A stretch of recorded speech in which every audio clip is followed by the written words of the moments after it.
दोहरा इस प्रकार श्री सतगुरु इस तरह सतगुरु कलगीधर पातशाह जी महाराज दुष्ट मसंदन मारे ਦੁਸ਼ਟ ਮਸੰਦਾਂ ਨੂੰ ਸੋਧਾ ਲਾ ਕੇ ਨਿਜ ਸਿੱਖਨ ਕੋ ਸੁਖ ਦਿਓ ਆਪਣੇ ਸਿੱਖਾਂ ਨੂੰ ਸੁਖ ਦਿੱਤਾ ਹੈ, ਕਿਉਂਕਿ ਸੰਗਤਾਂ ਨੂੰ ਇਹ ਮਸੰਦ ਬਹੁਤ ਪਰੇਸ਼ਾਨ ਕਰ ਰਹੇ ਸਨ।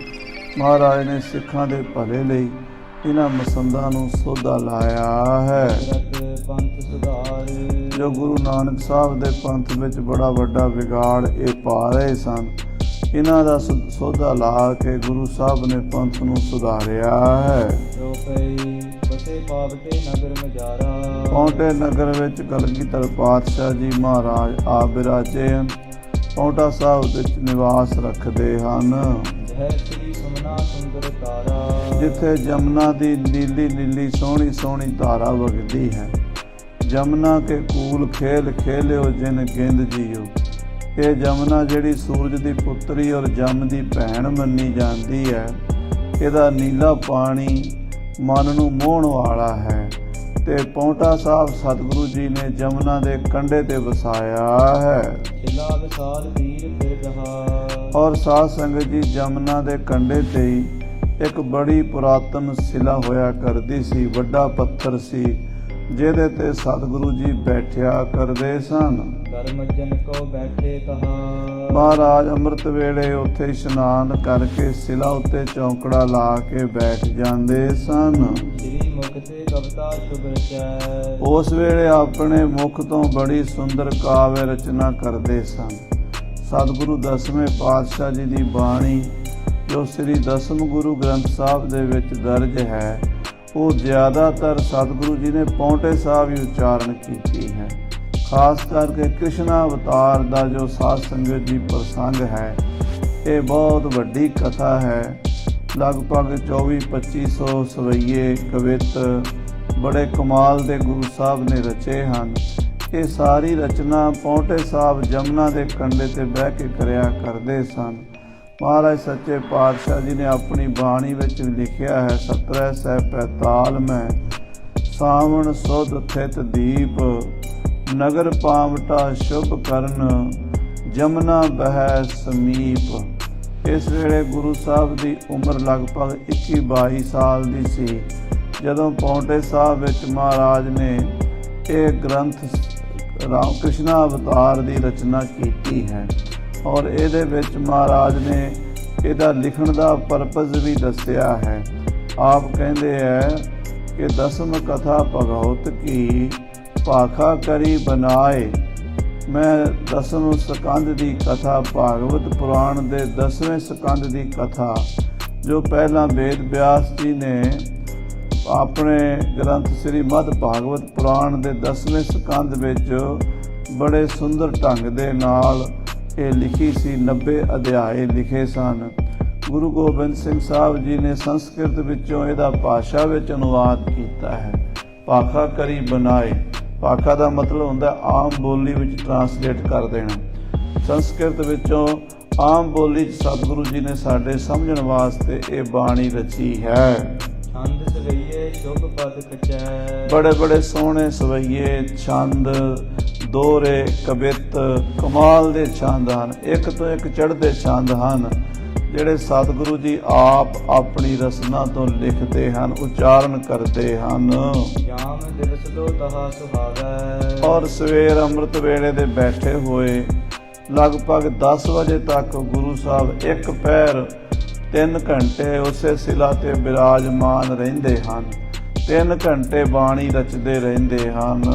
ਕੋ ਕਾਰਜ ਕਿਤ ਨਿਕਟ ਨਾ ਆਵੈ ਕੋਈ ਜਿੰਨਾ ਮਰਜ਼ੀ ਕੋਈ ਜ਼ਰੂਰੀ ਕੰਮ ਹੋਵੇ, ਕੋਈ ਵੀ ਸੇਵਾਦਾਰ, ਕੋਈ ਵੀ ਸਿੱਖ, ਕੋਈ ਵੀ ਫੌਜੀ ਸਿਪਾਹੀ ਗੁਰੂ ਦੀ ਫੌਜ ਦਾ ਉਸ ਵੇਲੇ ਮਹਾਰਾਜ ਦੇ ਨੇੜੇ ਨਹੀਂ ਆ ਸਕਦਾ, ਕਿਉਂਕਿ ਮਹਾਰਾਜ ਬਾਣੀ ਰਚ ਰਹੇ ਹਨ। ਕੋਈ ਕਿਸੇ ਤਰ੍ਹਾਂ ਦਾ ਵੀ ਉੱਥੇ ਰੌਲਾ ਰੱਪਾ ਨਾ ਹੋਵੇ, ਸਤਿਗੁਰਾਂ ਨੂੰ ਕਿਸੇ ਤਰ੍ਹਾਂ ਦਾ ਕੋਈ ਡਿਸਟਰਬ ਨਾ ਕਰੇ, ਇਹ ਹੁਕਮ ਹੈ। ਸੋ ਮਹਾਰਾਜ ਕਲਗੀਧਰ ਸੱਚੇ ਪਾਤਸ਼ਾਹ ਜੀ ਜਮਨਾ ਦੇ ਕੰਢੇ ਤੇ ਇਕੱਲੇ ਹੀ ਆਸਣ ਲਾ ਕੇ ਬਾਣੀ ਰਚਦੇ ਰਹਿੰਦੇ ਹਨ। ਲਿਖਦੇ ਹਿਤ ਇੱਕ ਸਿਰੇ ਲਿਖਾਰੀ ਬਸ ਲਿਖਣ ਵਾਸਤੇ ਇੱਕ ਲਿਖਾਰੀ ਰਹਿੰਦਾ ਹੈ ਜੋ ਮਹਾਰਾਜ ਬੋਲੀ ਜਾਂਦੇ, ਬਾਣੀ ਉਚਾਰਨ ਕਰੀ ਜਾਂਦੇ ਹੈ, ਉਹ ਲਿਖਾਰੀ ਨਾਲ ਦੀ ਨਾਲ ਲਿਖੀ ਜਾਂਦਾ ਹੈ। ਸੁੰਦਰ ਰਚਨਾ ਸ੍ਰੀ ਕ੍ਰਿਸ਼ਨ ਅਵਤਾਰ ਦੀ ਮਹਾਰਾਜ ਕਲਗੀਧਰ ਪਾਤਸ਼ਾਹ ਜਮਨਾ ਦੇ ਕੰਢੇ ਤੇ ਬੈਠ ਕੇ ਕਰ ਰਹੇ ਹਨ। ਹੋਏ ਇਕਾਂਤੀ ਕਰਹਿ ਵਿਚਾਰੀ। ਔਰ ਇਕਾਂਤ ਦੇ ਵਿੱਚ ਸੱਚੇ ਪਾਤਸ਼ਾਹ ਜੀ ਬਿਲਕੁਲ ਸ਼ਾਂਤ ਚਿੱਤ ਹੋ ਕੇ ਬਾਣੀ ਰਚਦੇ ਹਨ। ਕਹਿੰਦੇ ਆ ਇੱਥੇ ਜਮਨਾ ਰੌਲਾ ਪਾਇਆ ਕਰਦੀ ਸੀ, ਸ਼ਾਂ ਸ਼ਾਂ ਸ਼ਾਂ ਕਰਕੇ ਜਮਨਾ ਚੱਲਦੀ ਸੀ। ਉਹਦਾ ਖੜਕਾ ਸੁਣ ਕੇ ਪਾਤਸ਼ਾਹ ਕਹਿੰਦੇ ਜਮਨਾ ਸ਼ਾਂਤ ਹੋ ਜਾ। ਤੇ ਉਦੋਂ ਦੀ ਸਾਧ ਸੰਗਤ ਜੀ ਹੁਣ ਤੱਕ ਤੁਸੀਂ 1 ਕਿਲੋਮੀਟਰ ਜਮਨਾ ਦਾ ਉੱਪਰਲਾ ਪਾਸਾ ਜਾ ਕੇ ਵੇਖ ਲਓ, ਬੜਾ ਰੌਲਾ ਹੈ। 1 ਕਿਲੋਮੀਟਰ ਥੱਲੇ ਆ ਜਾਓ, ਉੱਥੇ ਵੀ ਬੜਾ ਰੌਲਾ ਹੈ। ਪਰ ਜਿੱਥੇ ਪਾਤਸ਼ਾਹ ਬਾਣੀ ਰਚਦੇ ਸੀ ਉੱਥੇ ਪਤਾ ਹੀ ਨਹੀਂ ਲੱਗਦਾ ਵੀ ਇੱਥੇ ਕੋਈ ਪਾਣੀ ਜਾਂ ਜਮਨਾ ਦਾ ਦਰਿਆ ਵਗ ਰਿਹਾ। ਇੰਨੀ ਸ਼ਾਂਤੀ ਹੈ। ਸਤਿਗੁਰੂ ਆਪਣੀ ਕਲਾ ਦੇ ਨਾਲ, ਆਪਣੀ ਸ਼ਕਤੀ ਦੇ ਨਾਲ ਦਰਿਆਵਾਂ ਨੂੰ ਵੀ ਠੱਲ ਪਾ ਸਕਦੇ ਹਨ, ਕਿਉਂਕਿ ਬਾਣੀ 'ਚ ਬਚਨ ਆਉਂਦਾ ਹੈ, ਭੈ ਵਿੱਚ ਚੱਲੈ ਹੈ ਲੱਖ ਦਰਿਆਓ। ਆ ਜਿੰਨੇ ਲੱਖਾਂ ਦਰਿਆ ਵਗਦੇ ਨੇ ਇਹ ਸਭ ਪਰਮੇਸ਼ਰ ਦੇ ਭੈ ਵਿੱਚ ਹੀ ਚੱਲਦੇ ਨੇ, ਉਹਨਾਂ ਦੇ ਹੁਕਮ ਤੋਂ ਬਾਹਰ ਕੁਛ ਨਹੀਂ। ਪੁੰਨ ਉਠੇ ਮਹਾਰਾਜ ਗੁਰਪੂਰੇ।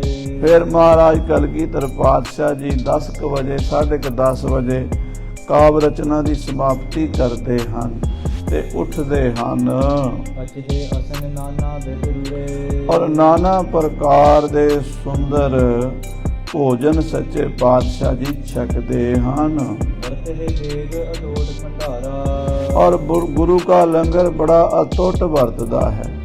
ਗੁਰੂ ਪਾਤਸ਼ਾਹ ਦਾ ਭੰਡਾਰਾ ਅਖੁੱਟ ਵਰਤਦਾ ਹੈ, ਟੋਟ ਨਾ ਆਵੇ ਵਲਦੋ ਜਾਈ। ਗੁਰੂ ਨਾਨਕ ਦੇਵ ਜੀ ਨੇ ਐਸਾ ਲੰਗਰ ਚਲਾਇਆ ਹੈ, ਇਹਦੇ 'ਚ ਤੋਟ ਆ ਹੀ ਨਹੀਂ ਸਕਦੀ। ਹਾਂਜੀ। ਖਾਏ ਆਹਾਰਨ ਸਿੱਖ ਹਜ਼ਾਰਾ। ਹਜ਼ਾਰਾਂ ਸਿੱਖ ਗੁਰੂ ਕੇ ਪਿਆਰੇ, ਗੁਰੂ ਕੀਆਂ ਸੰਗਤਾਂ, ਹਿੰਦੂ ਮੁਸਲਮਾਨ, ਗਰੀਬ ਅਮੀਰ, ਵੱਡਾ ਛੋਟਾ, ਜੋ ਕੋਈ ਇਨਸਾਨ ਆ ਜਾਂਦਾ ਹੈ ਉਹ ਗੁਰੂ ਪਾਤਸ਼ਾਹ ਦੇ ਲੰਗਰ 'ਚ ਪ੍ਰਸ਼ਾਦਾ ਬੇਟੋਕ ਬੇਰੋਕ, ਨਾ ਕਿਸੇ ਨੂੰ ਰੋਕਿਆ ਜਾਂਦਾ ਹੈ ਤੇ ਨਾ ਹੀ ਕਿਸੇ ਨੂੰ ਟੋਕਿਆ ਜਾਂਦਾ ਹੈ। ਪਰਮੇਸ਼ਰ ਦਾ ਰੂਪ ਸਮਝ ਕੇ ਪ੍ਰਸ਼ਾਦਾ ਛਕਾਇਆ ਜਾਂਦਾ ਹੈ। ਆਵਹਿ ਜਾਏ ਨਿਦਾ ਪ੍ਰਤਨੇ। ਨਵੇਂ ਤੋਂ ਨਵੇਂ ਸਿੱਖ ਰੋਜ਼ ਆਉਂਦੇ ਹਨ। ਕੋਈ ਸਾਧ ਸੰਗਤ ਜੀ ਲਾਹੌਰ ਤੋਂ ਆਉਂਦਾ ਹੈ, ਕੋਈ ਪਿਸ਼ੌਰ ਤੋਂ ਆਉਂਦਾ ਹੈ, ਕੋਈ ਕਸ਼ਮੀਰ ਤੋਂ ਆਉਂਦਾ ਹੈ, ਕੋਈ ਮੁਲਤਾਨ ਤੋਂ ਆਉਂਦਾ ਹੈ। ਵੱਖਰੇ ਵੱਖਰੇ ਦੇਸ਼ਾਂ ਤੋਂ, ਸ਼ਹਿਰਾਂ ਤੋਂ, ਇਲਾਕਿਆਂ ਤੋਂ, ਉੱਤਰ ਦੱਖਣ ਪੂਰਬ ਪੱਛਮ ਤੋਂ ਸੰਗਤਾਂ ਸ੍ਰੀ ਪਾਉਂਟਾ ਸਾਹਿਬ ਚੱਲ ਆਉਂਦੀਆਂ ਹਨ। ਦਰਸਹਿ ਚਰਨ ਕਮਲ ਸੁਖਮਈ। ਸੁਖਮਈ ਸੁਖ ਸਰੂਪ ਸਤਿਗੁਰਾਂ ਦੇ ਚਰਨ ਕਮਲ ਹਨ। ਮਾਈ ਚਰਨ ਗੁਰ ਮੀਠੇ। ਉਹ ਪਵਿੱਤਰ ਪਾਵਨ ਚਰਨਾਂ ਨੂੰ ਗੁਰੂ ਕੀਆਂ ਸੰਗਤਾਂ ਆ ਕੇ ਪਰਸਦੀਆਂ ਹਨ, ਗੁਰੂ ਸਾਹਿਬਾਂ ਦੇ ਚਰਨਾਂ ਦੇ ਦਰਸ਼ਨ ਕਰਦੀਆਂ ਹਨ। ਪੁੰਨ ਕਲਗੀਧਰ ਕੇਤਕ ਸਮੈ। ਫਿਰ ਕਲਗੀਧਰ ਪਾਤਸ਼ਾਹ ਕੁਝ ਸਮਾਂ ਤੇਰੇ ਭਰਿਅੰਕ ਆਏ ਨਰ ਨਿਮੈ। ਆਪਣੇ ਪਲੰਘੇ ਤੇ ਆ ਕੇ ਬਿਰਾਜ ਜਾਂਦੇ ਹਨ ਤੇ ਸੰਗਤਾਂ ਦਰਸ਼ਨ ਕਰਦੀਆਂ, ਮੱਥੇ ਟੇਕਦੀਆਂ ਹਨ। ਨੰਦ ਚੰਦ ਸੰਗੋ ਦੇ ਆਦ। ਦੀਵਾਨ ਆਨੰਦ ਚੰਦ ਜੀ, ਭਰਾਤਾ ਸੰਗੋ ਸ਼ਾਹ ਜੀ, ਜੀਤਮਲ ਜੀ ਬੰਦਤ ਬੈਠੇ ਕਰ ਅਹਲਾਦ। ਮਹਾਰਾਜ ਨੂੰ ਨਮਸਕਾਰ ਕਰਕੇ ਦੀਵਾਨ ਵਿੱਚ ਕੁਝ ਸਮਾਂ ਕੋਲ ਬੈਠਦੇ ਹਨ। ਰਾਜ ਸਾਜ ਕੀ ਬਾਤ ਅਨੇਕ। ਸਤਿਗੁਰੂ ਜੀ ਰਾਜਨੀਤੀ ਦੀਆਂ ਗੱਲਾਂ ਵੀ ਕਰਦੇ ਹਨ।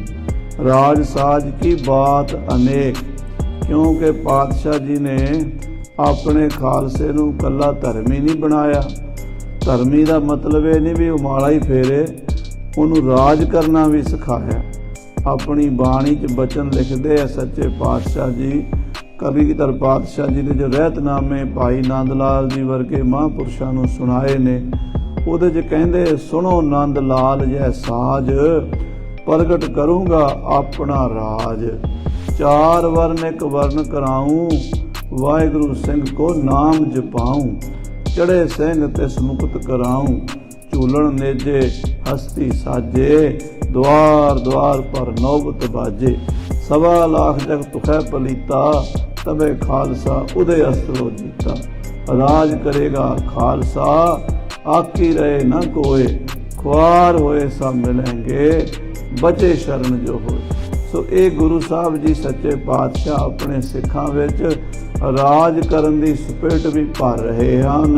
ਕਰਹਿ ਬੂਝ ਕਰ ਜਲਤ ਵਿਵੇਕ, ਮਹਾਰਾਜ ਦੇ ਕੋਲ ਬੈਠੇ ਹੋਏ ਦੀਵਾਨ ਆਨੰਦ ਚੰਦ ਜੀ, ਪੰਡਿਤ ਦਇਆ ਰਾਮ ਜੀ, ਭਾਈ ਸੰਗੋ ਸ਼ਾਹ ਜੀ, ਮਾਮਾ ਕਿਰਪਾਲ ਚੰਦ ਜੀ, ਸਾਰੇ ਗੁਰਮੁਖ ਪਿਆਰੇ ਸਿਆਣੇ ਸਾਰੇ ਪੱਖਾਂ ਦੇ ਵਿਚਾਰ ਕਰਦੇ ਹਨ। ਧਾਰਮਿਕ ਚਰਚਾ ਵੀ ਹੁੰਦੀ ਹੈ, ਅਧਿਆਤਮਿਕ ਚਰਚਾ ਵੀ ਹੁੰਦੀ ਹੈ, ਤੇ ਰਾਜਨੀਤੀ ਦਾ ਵੀ ਆਲਾ ਦੁਆਲਾ ਜੋ ਸਮਾਜ ਦੇ ਵਿੱਚ ਚੱਲ ਰਿਹਾ ਹੈ। ਕਿਉਂਕਿ ਧਰਮ ਬਿਨਾਂ ਨੇ ਰਾਜ, ਬਿਨਾਂ ਨੇ ਧਰਮ ਚੱਲੇ ਹੈ। ਜਿਹਦੇ ਕੋਲ ਰਾਜ ਹੁੰਦਾ ਉਹ ਆਪਣਾ ਸਿੱਕਾ ਚਲਾ ਲੈਂਦਾ, ਆਪਣੀ ਮਨਾ ਲੈਂਦਾ ਹੈ। ਤੋ ਜਿਸ ਕਾ ਰਾਜ ਕਿਸੇ ਕਾ ਸੁਪਨਾ, ਮਹਾਰਾਜ ਬਾਣੀ 'ਚ ਵੀ ਬਚਨ ਕਹੇ ਨੇ, ਜਿਹਦਾ ਰਾਜ ਹੁੰਦਾ ਲੋਕਾਂ ਨੂੰ ਉਹਦੇ ਹੀ ਸੁਪਨੇ ਆਉਂਦੇ ਆ, ਉਹਦੇ ਹੀ ਖਿਆਲ ਆਉਂਦੇ ਆ, ਤੇ ਉਹਦੇ ਹੀ ਸੁਪਨੇ ਪੂਰੇ ਹੁੰਦੇ ਆ।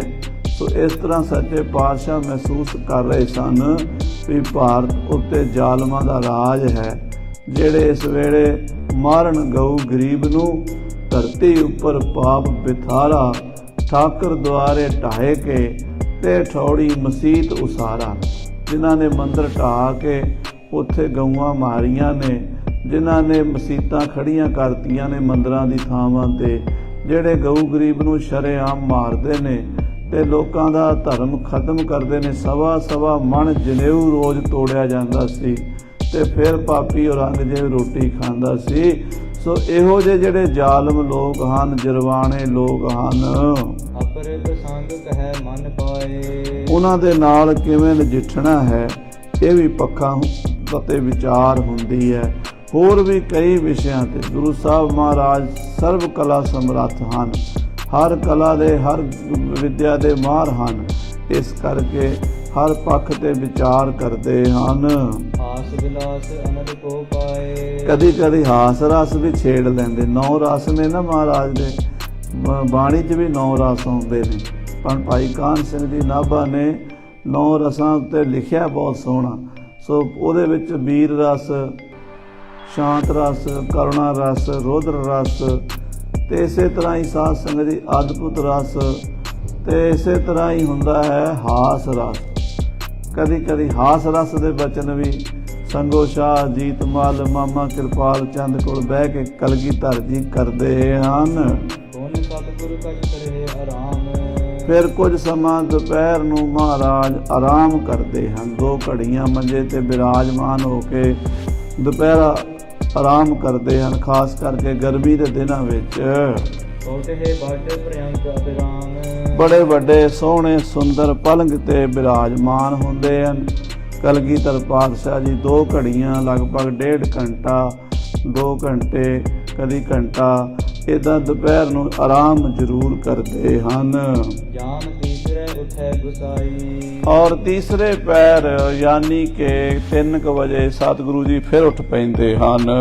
ਸੁੱਖਾ ਹੋਏ ਤਿਆਰ ਸਮੁਦਾਈ, ਇਹਨਾਂ ਨੂੰ ਦੇਗਾਂ ਤਿਆਰ ਹੋ ਜਾਂਦੀਆਂ ਸਾਰੀ ਫੌਜ ਵਾਸਤੇ। ਸਹਿਤ ਹਕੀਮ ਛਕਰੇ ਤਿਸ ਨਾਲੇ, ਔਰ ਛਤਰ ਧਾਰੇ ਸਹਿਤ ਸ਼ਰਦਾਈਆਂ ਛਕ ਕੇ ਚੜ੍ਹੇ ਤੁਰੰਗਮ ਬਾਹਰ ਚਾਲੇ। ਔਰ ਫਿਰ ਸਤਿਗੁਰੂ ਜੀ ਬਾਹਰ ਘੋੜੇ ਤੇ ਸਵਾਰ ਹੋ ਕੇ ਸ਼ਹਿਰ ਸ਼ਿਕਾਰ ਨੂੰ ਜਾਂਦੇ ਹਨ। ਦੂਰ ਪੱਛਮ ਦਿਸ ਕਹਾ, ਔਰ ਸਾਧ ਸੰਗਤ ਜੀ ਪੌਂਟੇ ਸਾਹਿਬ ਤੋਂ ਪੱਛਮ ਵਾਲੀ ਬਾਹੀ ਤੇ ਕੁਝ ਦੂਰੀ ਤੇ ਲਗਵਾਇਓ ਉਪਵਨ ਕਰ ਮਹਾ, ਇੱਕ ਬੜਾ ਸੋਹਣਾ ਬਾਗ ਲਵਾਇਆ ਸੀ, ਬੜਾ ਸੁੰਦਰ ਬਾਗ ਲਵਾਇਆ ਸੀ। ਉਹਦੇ ਵਿੱਚ ਕਦੀ ਕਦੀ ਸਤਿਗੁਰੂ ਚਲੇ ਜਾਂਦੇ ਹਨ। ਆਰੂ ਧਾਰਨ ਪ੍ਰਿੰਦਰ ਸਾਲ, ਉਥੇ ਬੜੇ ਆੜੂਆਂ ਦੇ, ਅਨਾਰਾਂ ਦੇ, ਅੰਬਾਂ ਦੇ ਬੂਟੇ ਲਵਾਏ। ਬਾਗ ਬਹੁਤ ਹੀ ਸੁੰਦਰ ਲਵਾਇਆ। ਅਸੀਂ ਤਾਂ ਸ੍ਰੀ ਪੌਂਟਾ ਸਾਹਿਬ ਜਾਂਦੇ ਆ ਸਾਧ ਸੰਗਤ ਜੀ, ਮੇਨ ਦਰਬਾਰ 'ਚ ਹੀ ਮੱਥਾ ਟੇਕ ਕੇ ਆ ਜਾਂਦੇ, ਪਰ ਕਦੀ 10 ਕੁ ਦਿਨ ਉੱਥੇ ਰਹੀਏ ਨਾ ਪੌਂਟਾ ਸਾਹਿਬ, ਤੇ ਫਿਰ 15-15, 20-20 ਮੀਲ ਆਲੇ ਦੁਆਲੇ ਜਾ ਕੇ ਦੇਖੀਏ। ਬੜੇ ਇਤਿਹਾਸਿਕ ਸਥਾਨ ਹਨ, ਕਿਤੇ ਗੁਰਦੁਆਰੇ ਬਣ ਚੁੱਕੇ ਹਨ, ਕਿਤੇ ਅਜੇ ਬਣਨ ਵਾਲੇ ਵੀ ਹਨ, ਪਰ ਇਤਿਹਾਸਿਕ ਯਾਦਗਾਰਾਂ ਹਨ ਵੀ ਇੱਥੇ ਗੁਰੂ ਸਾਹਿਬ ਦਾ ਬਾਗ ਸੀ, ਇੱਥੇ ਮਹਾਰਾਜ ਸ਼ਿਕਾਰ ਖੇਡਣ ਆਉਂਦੇ, ਇੱਥੇ ਮਹਾਰਾਜ ਨੇ ਸ਼ੇਰ ਮਾਰਿਆ, ਇੱਥੇ ਰਿੱਛ ਮਾਰਿਆ, ਇੱਥੇ ਰੋਜ਼ ਮਾਰਿਆ। ਜਿਵੇਂ ਬਾਣੀ 'ਚ ਬਚਨ ਆਉਂਦੇ ਨਾ, ਤੈਂ ਕੇ ਸਿੰਘ ਘਨੇ ਚੁਨ ਮਾਰੇ, ਰੋਜ਼ ਰੀਛ ਬਹੁ ਭਾਂਤ ਬਿਦਾਰੇ।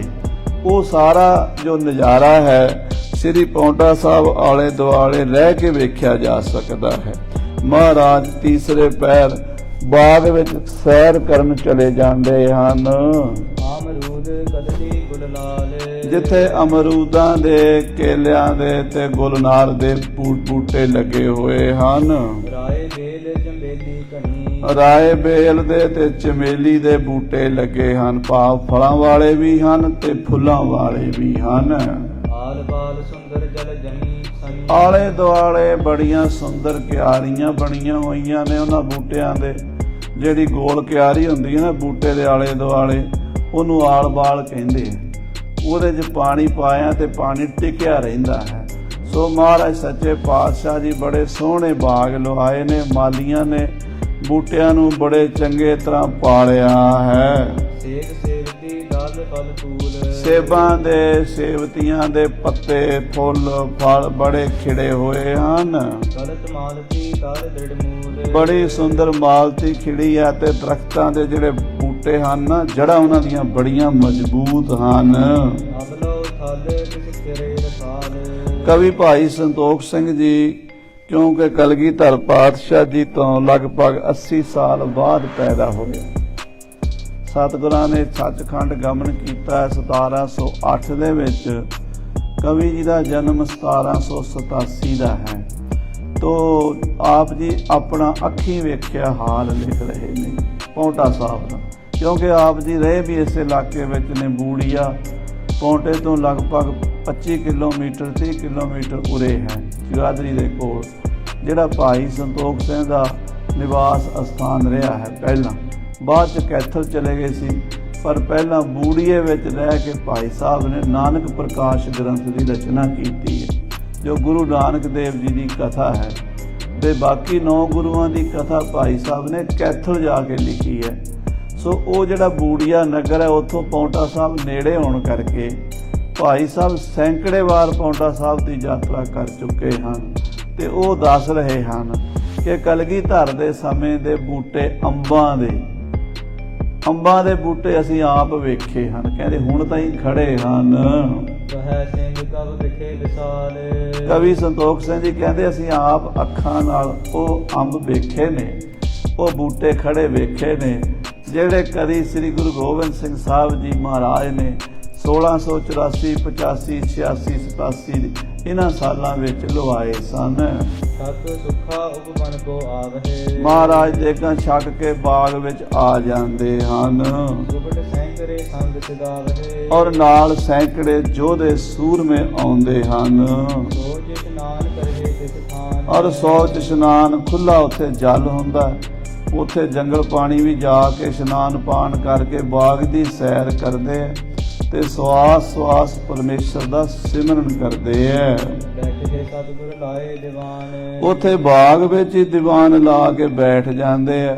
ਸੈਂਕੜੇ ਸੂਰਮੇ ਸ਼ਸਤਰਧਾਰੀ ਗੁਰੂ ਦੇ ਯੋਧੇ, ਬਾਣੀ ਦੇ ਰਸੀਏ ਤਿਆਰ ਬਰ ਤਿਆਰ ਹੋ ਕੇ ਸਤਿਗੁਰਾਂ ਦੇ ਬਚਨ ਸੁਣਦੇ ਐ। ਗਨ ਰਾਜਨ ਕੋ ਆਏ ਵਕੀਲ। ਉਸ ਵੇਲੇ ਕਈ ਵਾਰੀ ਰਾਜਿਆਂ ਦੇ ਵਕੀਲ ਆ ਜਾਂਦੇ ਆ। 22 ਧਾਰ ਦੇ ਰਾਜਿਆਂ ਦੇ ਵਕੀਲ ਆ ਜਾਂਦੇ ਆ। ਦਿੱਲੀ ਸਰਕਾਰ ਦੇ ਸੂਬਿਆਂ ਦੇ ਵਕੀਲ ਆ ਜਾਂਦੇ ਆ। ਕਈ ਕਿਸਮ ਦੇ ਵੱਡੇ ਵੱਡੇ ਅਫਸਰ ਲੋਕ ਗੁਰੂ ਸਾਹਿਬ ਨੂੰ ਮਿਲਣ ਆਉਂਦੇ ਆ। ਦਰਸ਼ਨ ਕਰੇ ਰਾਹੇ ਸੁਕੀਲ। ਜਿਹੜਾ ਵੀ ਕੋਈ ਸਰਕਾਰੀ ਦਰਬਾਰੇ ਬੰਦਾ ਆਉਂਦਾ ਹੈ, ਗੁਰੂ ਸਾਹਿਬ ਦੇ ਦਰਸ਼ਨ ਕਰਦਾ ਹੈ, ਗੁਰੂ ਸਾਹਿਬ ਨੂੰ ਮਿਲਦਾ ਹੈ, ਉਹ ਫਿਰ ਗੁਰੂ ਸਾਹਿਬ ਦੀ ਤਾਰੀਫ ਕਰੇ ਬਿਨਾਂ ਨਹੀਂ ਰਹਿ ਸਕਦਾ। ਉਹ ਕਹਿੰਦਾ ਵੀ ਇਹੋ ਜਿਹਾ ਸੁਭਾਅ ਨਹੀਂ ਵੇਖਿਆ ਕਿਸੇ ਦਾ। ਜਿਹੜਾ ਵੀ ਬੰਦਾ ਇੱਕ ਵਾਰੀ ਦਰਸ਼ਨ ਕਰ ਲਵੇ, ਕਲਗੀਧਰ ਪਾਤਸ਼ਾਹ ਦਾ ਹੀ ਹੋ ਜਾਂਦਾ ਹੈ। ਹੋਏ ਸ਼ਸਤਰਨ ਵਿਦਿਆ ਅਭਿਆਸ। ਸ਼ਸਤਰ ਵਿਦਿਆ ਦਾ ਬਹੁਤ ਅਭਿਆਸ ਮਹਾਰਾਜ ਕਰਦੇ ਹਨ। ਸ਼ਸਤਰਾਂ ਨਾਲ ਬਹੁਤ ਜ਼ਿਆਦਾ ਪ੍ਰੇਮ ਸੀ। ਕਿਸੇ ਕਵੀ ਨੇ ਐਵੇਂ ਤਾਂ ਨਹੀਂ ਲਿਖਿਆ, ਕਹਿੰਦੇ ਚੰਨ ਗੁਜਰੀ ਦਾ ਬੇਪਰਵਾਹ, ਤੇਗਾਂ ਤੀਰਾਂ ਨਾਲ ਖੇਡਦਾ। ਸ੍ਰੀ ਕਲਗੀਧਰ ਪਾਤਸ਼ਾਹ ਖੇਡੇ ਹੀ ਸ਼ਸਤਰਾਂ ਨਾਲ ਬਚਪਨ ਤੋਂ, ਕਿਉਂਕਿ ਬੱਚਾ ਜਦੋਂ ਜਨਮ ਲੈਂਦਾ ਉਹਦੀਆਂ ਰੁਚੀਆਂ ਦਾ ਪਤਾ ਲੱਗ ਜਾਂਦਾ। ਜੇ ਉਹਦੀ ਰੁਚੀ ਕਿਤਾਬਾਂ ਵੱਲ ਹੈ ਤਾਂ ਸਮਝੋ ਪੜ੍ਹਨ ਲਿਖਣ ਵਿੱਚ ਧਿਆਨ ਦੇਵੇਗਾ। ਜੇ ਉਹਦੀ ਰੁਚੀ ਖੇਡਾਂ ਵਿੱਚ ਹੈ ਤਾਂ ਸਮਝੋ ਖਿਡਾਰੀ ਬਣੇਗਾ, ਕਿਹੜੀ ਖੇਡ ਵਿੱਚ ਹੈ ਉਸ ਤੋਂ ਵੀ ਪਤਾ ਲੱਗ ਜਾਂਦਾ। ਪਰ ਜਿਹੜੀ ਗੁਰੂ ਕਲਗੀਧਰ ਦੀ ਖੇਡ ਹੈ ਉਹ ਸਾਰੇ ਜੱਗ ਤੋਂ ਨਿਆਰੀ ਹੈ। ਉਹ ਹੈ ਧਰਮ ਯੁੱਧ ਕੇ ਚਾਹੇ, ਹਰ ਵੇਲੇ ਤਿਆਰ ਬਰ ਤਿਆਰ ਰਹਿਣਾ, ਸ਼ਸਤਰਾਂ ਨੂੰ ਆਪਣਾ ਗੁਰੂ ਪੀਰ ਮੰਨਣਾ। ਅਸ ਕਿਰਪਾਨ ਖੰਡੋ ਖੜਗ ਤੁਪਕ ਤਬਰ ਅਰ ਤੀਰ, ਸੈਫ ਸरोही सहती यह हमारे पीर, तीर तू ही सैथी तू ही तबर तलवार, नाम तिहारो जो जपै भय सिंध पवार। महाराज शस्त्र विद्या का बहुत अभ्यास आप भी करते हैं ते अपनी फौज कोलों भी करवाते हैं। और जदों महाराज दे सूर में निशाने ते तीर मारते ने ते महाराज उन्हां दा हौसला अफजाई करते ने। बड़े उत्साह नाल सूरमे गोलियां नाल तीरां नाल निशाने फुंडदे ने।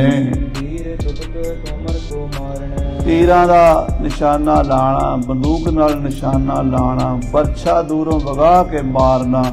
गुरज दे कुछ शस्त्र होंदे ने मुकत, कुछ मुकत, कुछ अमुकत, कुछ मुक्ता मुक्त। मुकत होंदे ने जिहड़े सिर्फ छड्ड के ही चलाए जांदे, जिवें चक्कर है ਉਹ ਇੱਦਾਂ ਦੂਰੋਂ ਹੀ ਚਲਾਇਆ ਜਾਂਦਾ, ਤੀਰ ਦੂਰੋਂ ਹੀ ਚਲਾਇਆ ਜਾਂਦਾ, ਗੋਲੀ ਦੂਰੋਂ ਚਲਾਈ ਜਾਂਦੀ ਹੈ।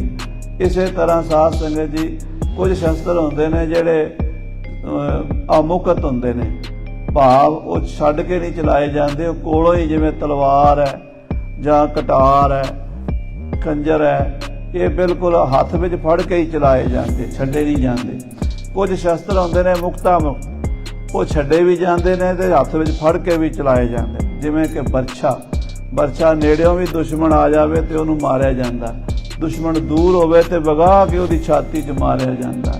ਤਾਂ ਗੁਰਜ ਜਿਹੜੀ ਹੈ ਹਨੂਮਾਨ ਦੇ ਕੋਲ ਤੁਸੀਂ ਵੇਖਦੇ ਹੋ, ਇਹ ਗੁਰਜ ਐਸਾ ਸ਼ਸਤਰ ਹੈ ਕਿ ਦੁਸ਼ਮਣ ਨੇੜੇ ਹੋਵੇ ਤਾਂ ਵੀ ਉਹਨੂੰ ਮਾਰਿਆ ਜਾਂਦਾ। ਜੇ ਦੁਸ਼ਮਣ ਬਹੁਤ ਦੂਰ ਹੋਵੇ ਤੇ ਘੁਮਾ ਕੇ ਉਹਨੂੰ ਜੋ ਨਿਸ਼ਾਨਾ ਜਿਹੜਾ ਨਾ ਗੁਰਜ ਦਾ, ਉਹ ਦੁਸ਼ਮਣ ਦੇ ਮੱਥੇ ਦੇ ਵਿੱਚ ਸਿਰ 'ਚ ਮਾਰੀਏ ਤੇ ਉੱਥੇ ਵੀ ਉਹਨੂੰ ਖਤਮ ਕਰ ਸਕਦਾ। ਇਸ ਤਰ੍ਹਾਂ ਸਤਿਗੁਰੂ ਜੀ ਸ਼ਸਤਰਾਂ ਦੀ ਵੱਖਰੀ ਵੱਖਰੀ ਕਿਸਮਾਂ ਜਿਹੜੀਆਂ ਹਨ ਉਹ ਆਪਣੇ ਯੋਧਿਆਂ ਨੂੰ ਉਹਨਾਂ ਦੀ ਜਾਂਚ ਸਿਖਾਉਂਦੇ ਹਨ।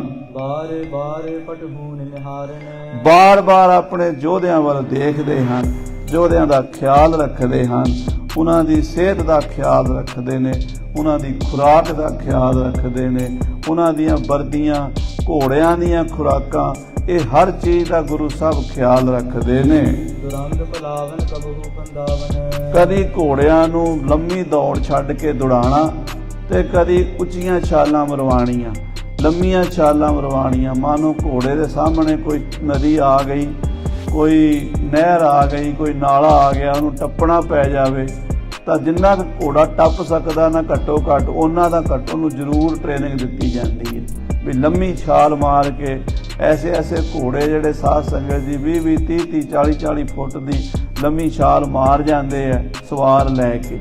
ਆ ਇੱਕ ਪਿੰਡ ਹੈ ਇੱਧਰ ਮਾਝੇ ਦੇ ਵਿੱਚ ਸਾਧ ਸੰਗਤ ਜੀ ਪੱਖੋ ਕੇ, ਉੱਥੇ ਪੱਖੋਪੁਰ, ਉੱਥੇ ਖੂਹ ਹੈ ਬੜਾ ਪੁਰਾਣਾ, ਤੇ ਉਹ ਖੂਹ ਦੇ ਮੇਰਾ ਖਿਆਲ ਹੈ ਵੀ ਉਹ ਖੂਹ ਦੀ ਜਿਹੜੀ ਚੌੜਾਈ ਹੈ ਘੱਟੋ ਘੱਟ ਵੀ 30 ਫੁੱਟ ਤੋਂ ਜ਼ਿਆਦਾ ਹੀ ਹੈ, 30-35 ਫੁੱਟ ਤੋਂ।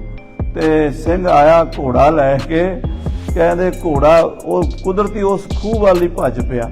ਜਦੋਂ ਉੱਥੇ ਆਇਆ ਤੇ ਘੋੜੇ ਨੂੰ ਹੁਣ ਸੰਭਾਲਣਾ ਵੀ, ਥੱਲੇ ਖੂਹ ਸੀਗਾ, ਐਸਾ ਜਵਾਨ ਦਾ ਹੌਸਲਾ ਸੀਗਾ ਵੀ ਘੋੜੇ ਤੋਂ ਛਾਲ ਮਾਰੀ ਪਰਲੇ ਪਾਸੇ ਜਾ ਪਿਆ। ਤੇ ਉਸ ਪਿੰਡ ਦੀ ਲੜਕੀ ਨੇ ਫਿਰ ਕਿਹਾ ਵੀ ਮੈਂ ਤਾਂ ਵਿਆਹ ਹੀ ਇਹ ਸਿੰਘ ਨਾਲ ਕਰਾਉਣਾ। ਇਹ ਇਤਿਹਾਸ ਹੈ ਉਸ ਪਿੰਡ ਦਾ। ਬਾਬਾ ਬਹਾਦਰ ਸਿੰਘ ਜੀ ਇੱਕ ਹੋਏ ਨੇ ਉੱਥੋਂ ਦੇ, ਜਿਹੜੇ ਮੁਦਕੀ ਦੇ ਜੰਗ ਵਿੱਚ ਅੰਗਰੇਜ਼ਾਂ ਨਾਲ ਲੜਦੇ ਸ਼ਹੀਦ ਹੋਏ ਸੀ। ਉਹਨਾਂ ਦਾ ਉੱਥੇ ਸ਼ਹੀਦੀ ਸਥਾਨ ਵੀ ਗੁਰਦੁਆਰਾ ਪਿੰਡ 'ਚ ਬਣਿਆ ਹੋਇਆ। ਸੋ ਕਹਿਣ ਦਾ ਮਤਲਬ ਇਹ ਹੈ ਸਾਧ ਸੰਗਤ ਜੀ ਵੀ ਸਤਿਗੁਰੂ ਘੋੜਿਆਂ ਕੋਲੋਂ ਲੰਮੀਆਂ ਛਾਲਾਂ, ਉੱਚੀਆਂ ਛਾਲਾਂ ਅਤੇ ਘੋੜਿਆਂ ਨੂੰ ਦਰਿਆਵਾਂ 'ਚੋਂ ਕਿਵੇਂ ਠੇਲਣਾ ਹੈ, ਕਿਵੇਂ ਨਦੀਆਂ ਪਾਰ ਕਰਨੀਆਂ ਹਨ, ਇਹ ਸਾਰੀ ਟ੍ਰੇਨਿੰਗ ਆਪ ਸੂਰਮਿਆਂ ਨੂੰ ਦਿੰਦੇ ਹਨ। ਘੋੜਿਆਂ ਦੀਆਂ ਵੱਖਰੀਆਂ ਵੱਖਰੀਆਂ ਚਾਲਾਂ ਹਨ। ਰੇਵੀਆ ਚਾਲ ਹੈ, ਛੋਟੀ ਰਵਾਲ ਹੈ, ਵੱਡੀ ਰਵਾਲ ਹੈ, ਦੁੜਕੀ ਹੈ, ਦੌੜ ਹੈ, ਇਹ ਸਾਰੀਆਂ ਚਲਾਕੀਆਂ ਘੋੜਿਆਂ ਨੂੰ ਸਿਖਾਉਂਦੇ ਹਨ। ਇਸ ਤਰ੍ਹਾਂ ਦੇ ਅਨੇਕਾਂ ਕੌਤਕ ਮਹਾਰਾਜ ਸੱਚੇ ਪਾਤਸ਼ਾਹ ਰੋਜ਼ ਕਰਦੇ ਨੇ। ਬਾਣੀ ਰਚਦੇ ਨੇ, ਦੀਵਾਨ ਲਾਉਂਦੇ ਨੇ, ਸ਼ਸਤਰ ਵਿਦਿਆ ਦਾ ਅਭਿਆਸ ਕਰਦੇ ਨੇ, ਔਰ ਨਾਲ ਅੱਠੇ ਪੈਰ ਅਕਾਲ ਪੁਰਖ ਪਰਮੇਸ਼ਰ ਦੇ ਚਰਨਾਂ 'ਚ ਆਪਣੀ ਸੁਰਤ ਰੱਖਦੇ ਨੇ। ਚੁਭੀ ਰਹੀ ਸੁਰਤ ਪ੍ਰਭ ਚਰਨਨ ਮੈਂ। ਉਹਨਾਂ ਨੂੰ ਹਰ ਗੱਲ ਵਿੱਚ ਪ੍ਰਮਾਤਮਾ ਨਜ਼ਰ ਆਉਂਦਾ ਹੈ। ਆਖੋ ਸਤਿਨਾਮ ਸ੍ਰੀ ਵਾਹਿਗੁਰੂ। ਉਹਨਾਂ ਨੇ ਜੋ ਵੀ ਕੰਮ ਕਿਰਿਆ ਕਰਨੀ ਹੈ, ਭਾਵੇਂ ਉਹ ਬਾਣੀ ਰਚ ਰਹੇ ਨੇ ਤਾਂ ਵੀ ਬ੍ਰਹਮ ਦੀ ਵਿਚਾਰ ਹੋ ਰਹੀ ਹੈ, ਜੇ ਦੀਵਾਨ 'ਚ ਬੈਠੇ ਨੇ ਤਾਂ ਵੀ ਬ੍ਰਹਮ ਦੀ ਵਿਚਾਰ ਹੋ ਰਹੀ ਹੈ, ਤੇ ਜੇ ਸ਼ਸਤਰ ਵਿਦਿਆ ਦਾ ਅਭਿਆਸ ਕਰ ਰਹੇ ਨੇ ਤੇ ਸ਼ਸਤਰਾਂ ਨੂੰ ਵੀ ਭਗਵਾਨ ਦਾ ਹੀ ਰੂਪ ਸਮਝ ਕੇ ਕਰ ਰਹੇ ਨੇ। ਧਰਮ ਯੁੱਧ ਨੂੰ ਵੀ ਪਰਮੇਸ਼ਰ ਦਾ ਹੀ ਰੂਪ ਸਮਝਿਆ ਹੋਇਆ ਹੈ। ਐਸੀ ਸ੍ਰੀ ਗੁਰੂ ਗੋਬਿੰਦ ਸਿੰਘ ਸਾਹਿਬ ਜੀ ਦੀ ਭਗਤੀ, ਐਸਾ ਉਹਨਾਂ ਦਾ ਗਿਆਨ, ਐਸਾ ਉਹਨਾਂ ਦਾ ਯੋਗ ਹੈ। ਹਾਂਜੀ, ਇਹ ਸਾਰਾ ਕੁਝ ਖਾਲਸੇ ਨੂੰ ਧਰਮ ਯੁੱਧ ਲਈ ਤਿਆਰ ਕਰਨ ਲਈ ਕਰ ਰਹੇ ਨੇ। ਆਉਣ ਵਾਲੇ ਸਮੇਂ ਵਿੱਚ ਵੈਰੀਆਂ ਨਾਲ, ਦੁਸ਼ਟਾਂ ਨਾਲ, ਪਾਮਰਾਂ ਨਾਲ ਦੋ ਹੱਥ ਕਰਨੇ ਪੈਣੇ ਆ। ਦੇਸ਼ ਦੇ ਉੱਤੇ ਜਿਹੜੀਆਂ ਗੁਲਾਮੀ ਦੀਆਂ ਜੰਜੀਰਾਂ ਹਨ ਉਹ ਤੋੜਨੀਆਂ ਪੈਣੀਆਂ ਹਨ। ਇਸ ਕਰਕੇ ਸਤਿਗੁਰੂ ਜੀ ਸ਼ਸਤਰ ਵਿਦਿਆ ਦਾ ਬਹੁਤ ਅਭਿਆਸ ਕਰਦੇ ਅਤੇ ਕਰਵਾਉਂਦੇ ਹਨ। ਜਿੱਥੇ ਕਿੱਥੇ ਗੁਰੂ ਕੇ ਸਿੱਖਾਂ ਵਿੱਚ ਗੁਰੂ ਸਾਹਿਬ ਦਾ ਜਸ ਫੈਲ ਗਿਆ ਹੈ। ਹੁਣ ਇਸ ਕਰਕੇ ਵੀ ਸੰਗਤਾਂ ਨੂੰ ਥੋੜਾ ਸਾਹ ਆਇਆ ਕਿ ਗੁਰੂ ਸਾਹਿਬ ਨੇ ਮਸੰਦਾਂ ਨੂੰ ਨੱਥ ਪਾਈ ਹੈ। ਜੇ ਮਸੰਦਾਂ ਨੂੰ ਨੱਥ ਨਾ ਪਾਉਂਦੇ ਤਾਂ ਮਸੰਦਾਂ ਨੇ ਗੁਰੂ ਪੰਥ ਦਾ ਬਹੁਤ ਨੁਕਸਾਨ ਕਰ ਦਿੱਤਾ ਸੀ ਤੇ ਹੋਰ ਵੀ ਕਰਨਾ ਸੀ। ਗੁਰੂ ਸਾਹਿਬ ਨੇ ਮਸੰਦਾਂ ਦੀ ਪ੍ਰਾਪਰਟੀ ਖਤਮ ਕੀਤੀ ਹੈ। ਜਿਹੜੀ ਰਾਮ ਰਾਏ ਦੇ ਡੇਰੇ ਵਿੱਚ ਮਸੰਦਾਂ ਨੂੰ ਸੋਧ ਕੀਤੀ ਹੈ, ਉਸ ਕਰਕੇ ਵੀ ਸੰਗਤ ਕਹਿੰਦੀ ਵੀ ਸਾਡੇ ਸਤਿਗੁਰੂ ਸੁਖ ਦੇਣਗੇ। ਸੰਧਿਆ ਦੇ ਸਮੇਂ ਸਾਧ ਸੰਗਤ ਜੀ ਜਦੋਂ ਸ਼ਾਮਾਂ ਹੁੰਦੀਆਂ ਨੇ, ਸਤਿਗੁਰੂ ਵਾਪਸ ਪੌਂਟਾ ਸਾਹਿਬ ਆ ਜਾਂਦੇ ਨੇ। ਬਹੁਤ ਸਾਰੀ ਫੌਜ ਹੁੰਦੀ ਹੈ, ਸ਼ਸਤਰਧਾਰੀ ਯੋਧਿਆਂ ਦੀ, ਨੌਜਵਾਨ 6-6 ਫੁੱਟੇ ਗੱਭਰੂ, ਕੋਈ 15 ਸਾਲਾਂ ਦਾ, ਕੋਈ 18 ਸਾਲਾਂ ਦਾ, ਕੋਈ 22 ਦਾ, ਕੋਈ 25 ਦਾ। ਇੰਨੀ ਉਮਰ ਦੇ ਨੌਜਵਾਨ ਗੁਰੂ ਸਾਹਿਬ ਦੀ ਫੌਜ 'ਚ ਭਰਤੀ ਹੁੰਦੇ ਨੇ ਤੇ ਮਹਾਰਾਜ ਸਾਰਾ ਦਿਨ ਉਹਨਾਂ ਕੋਲੋਂ ਸ਼ਸਤਰ ਵਿਦਿਆ ਦਾ ਅਭਿਆਸ ਕਰਾਉਂਦੇ ਨੇ। ਸ਼ਬਦ ਕੀਰਤਨ ਕਰੇ ਰਬਾਬੀ, ਔਰ ਰਬਾਬੀ ਜਿਹੜੇ ਨੇ ਸਾਧ ਸੰਗਤ ਜੀ ਗੁਰੂ ਦੀ ਬਾਣੀ ਦਾ ਕੀਰਤਨ ਕਰਦੇ ਨੇ। ਰਾਗ ਵਿਦਿਆ ਦੇ ਧਨੀ ਬੜੇ ਗੰਧਰਵ ਭਾਈ ਸੱਧੂ ਤੇ ਭਾਈ ਮੱਧੂ ਇਹ ਆਸਾ ਦੀ ਵਾਰ ਦਾ ਕੀਰਤਨ ਕਰਿਆ ਕਰਦੇ ਸੀ 10ਵੇਂ ਪਾਤਸ਼ਾਹ ਦੇ ਸਮੇਂ। ਇਹ ਭਾਈ ਮਰਦਾਨੇ ਦਾ ਪਰਿਵਾਰ ਜੋ ਹੈ ਉਸ ਖਾਨਦਾਨ ਵਿੱਚੋਂ ਸਨ, ਭਾਈ ਸੱਧੂ ਤੇ ਭਾਈ ਮੱਧੂ। ਇਸ ਤੋਂ ਇਲਾਵਾ ਹੋਰ ਵੀ ਜਿਹੜੇ ਰਬਾਬੀ ਸਨ ਉਹ ਵੀ ਕੀਰਤਨ ਦੇ ਦੁਆਰਾ ਗੁਰੂ ਸਾਹਿਬ ਦੀਆਂ ਸੰਗਤਾਂ ਨੂੰ ਨਿਹਾਲ ਕਰਦੇ ਹਨ। ਭਾਂਤ ਦੇ ਰਾਗ ਰਾਗੀ ਲਾਉਂਦੇ। ਗੁਰੂ ਸਾਹਿਬ ਆਪ ਰਾਗ ਵਿਦਿਆ ਦੇ ਬਹੁਤ ਉੱਚੇ ਪੰਡਤ ਸਨ। 600 ਰਾਗ ਮਹਾਰਾਜ ਨੇ ਰਾਗਾਂ ਰਾਗਣੀਆਂ ਦਾ ਜ਼ਿਕਰ ਸਰਬਲੋਕ ਗ੍ਰੰਥ ਵਿੱਚ ਕੀਤਾ ਹੈ। ਬਹੁਤ ਰਾਗਾਂ ਦੇ ਗੁਲਦਸਤੇ ਪੇਸ਼ ਕੀਤੇ ਨੇ ਕਲਗੀਧਰ ਪਾਤਸ਼ਾਹ ਨੇ। ਸੋ ਆਪ ਵੀ ਰਾਗ ਵਿਦਿਆ ਦੇ ਧੁਰੰਤਰ ਵਿਦਵਾਨ ਹਨ ਤੇ ਚੰਗੇ ਰਾਗੀਆਂ ਨੂੰ ਆਪਣੀ ਸਭਾ ਵਿੱਚ ਰੱਖਦੇ ਹਨ। ਇੱਕ ਦਿਨ ਸੱਚੇ ਪਾਤਸ਼ਾਹ ਕਲਗੀਧਰ ਮਹਾਰਾਜ ਸ੍ਰੀ ਗੁਰੂ ਗੋਬਿੰਦ ਸਿੰਘ ਸਾਹਿਬ ਜੀ ਪੌਂਟੇ ਸਾਹਿਬ ਆਪਣੇ ਬਾਗ ਵਿੱਚ ਬੈਠੇ ਹੋਏ ਸਨ। ਸੁਰ ਸਿੱਖਣ ਮਹਿ ਸੁਰਪਤ ਜੈਸੇ, ਬਾਗ ਵਿੱਚ ਇਉਂ ਬੈਠੇ ਸੋਭਾ ਪਾ ਰਹੇ ਸਨ ਜਿਵੇਂ ਦੇਵਤਿਆਂ ਵਿੱਚ ਇੰਦਰ ਬੈਠਾ ਹੋਵੇ। ਫਤਿਹ ਸ਼ਾਹੇ ਸ੍ਰੀ ਨਗਰ ਗੋਪਾਲਾ, ਇਤਨੇ ਨੂੰ ਫਤਿਹ ਸ਼ਾਹ ਗੜਵਾਲ ਦੇ ਰਾਜੇ ਨੇ ਲਾਗੀ ਬੈਠੇ ਆਏ ਕਿਸ ਕਾਲਾ, ਆਪਣੇ ਲਾਗੀ ਭੇਜੇ ਹਨ। ਵਿਆਹ ਦੀ ਚਿੱਠੀ ਦੇ ਕੇ ਸੱਦਾ, ਜਿਵੇਂ ਆਪਾਂ ਵਿਆਹ ਦਾ ਕਾਰਡ ਭੇਜਦੇ ਆ ਨਾ ਰਿਸ਼ਤੇਦਾਰਾਂ ਨੂੰ ਵੀ ਸਾਡੇ ਬੱਚੇ ਦਾ, ਸਾਡੀ ਬੱਚੀ ਦਾ ਵਿਆਹ ਹੈ ਤੇ ਫਲਾਣੇ ਦਿਨ ਨੂੰ ਵਿਆਹ ਹੈ, ਮਹਾਰਾਜ ਤੁਸੀਂ ਕਿਰਪਾ ਕਰਿਆ ਜੇ ਸਣੇ ਪਰਿਵਾਰ ਦਰਸ਼ਨ ਦੇਣਾ। ਇਹ ਅੱਜ ਕੱਲ੍ਹ ਕਾਰਡ ਛਪ ਜਾਂਦੇ ਨੇ ਤੇ ਉਸ ਜ਼ਮਾਨੇ 'ਚ ਪਹਿਲਾਂ ਚਿੱਠੀ ਜਿਹੜੀ ਸੀ ਉਹ ਹੱਥ ਨਾਲ ਲਿਖ ਕੇ ਭੇਜੀ ਜਾਂਦੀ ਸੀ। ਰਾਜੇ ਫਤਿਹ ਸ਼ਾਹ ਨੇ ਵਿਆਹ ਦੀ ਗੁਰੂ ਸਾਹਿਬ ਵੱਲ ਚਿੱਠੀ ਭੇਜੀ ਹੈ।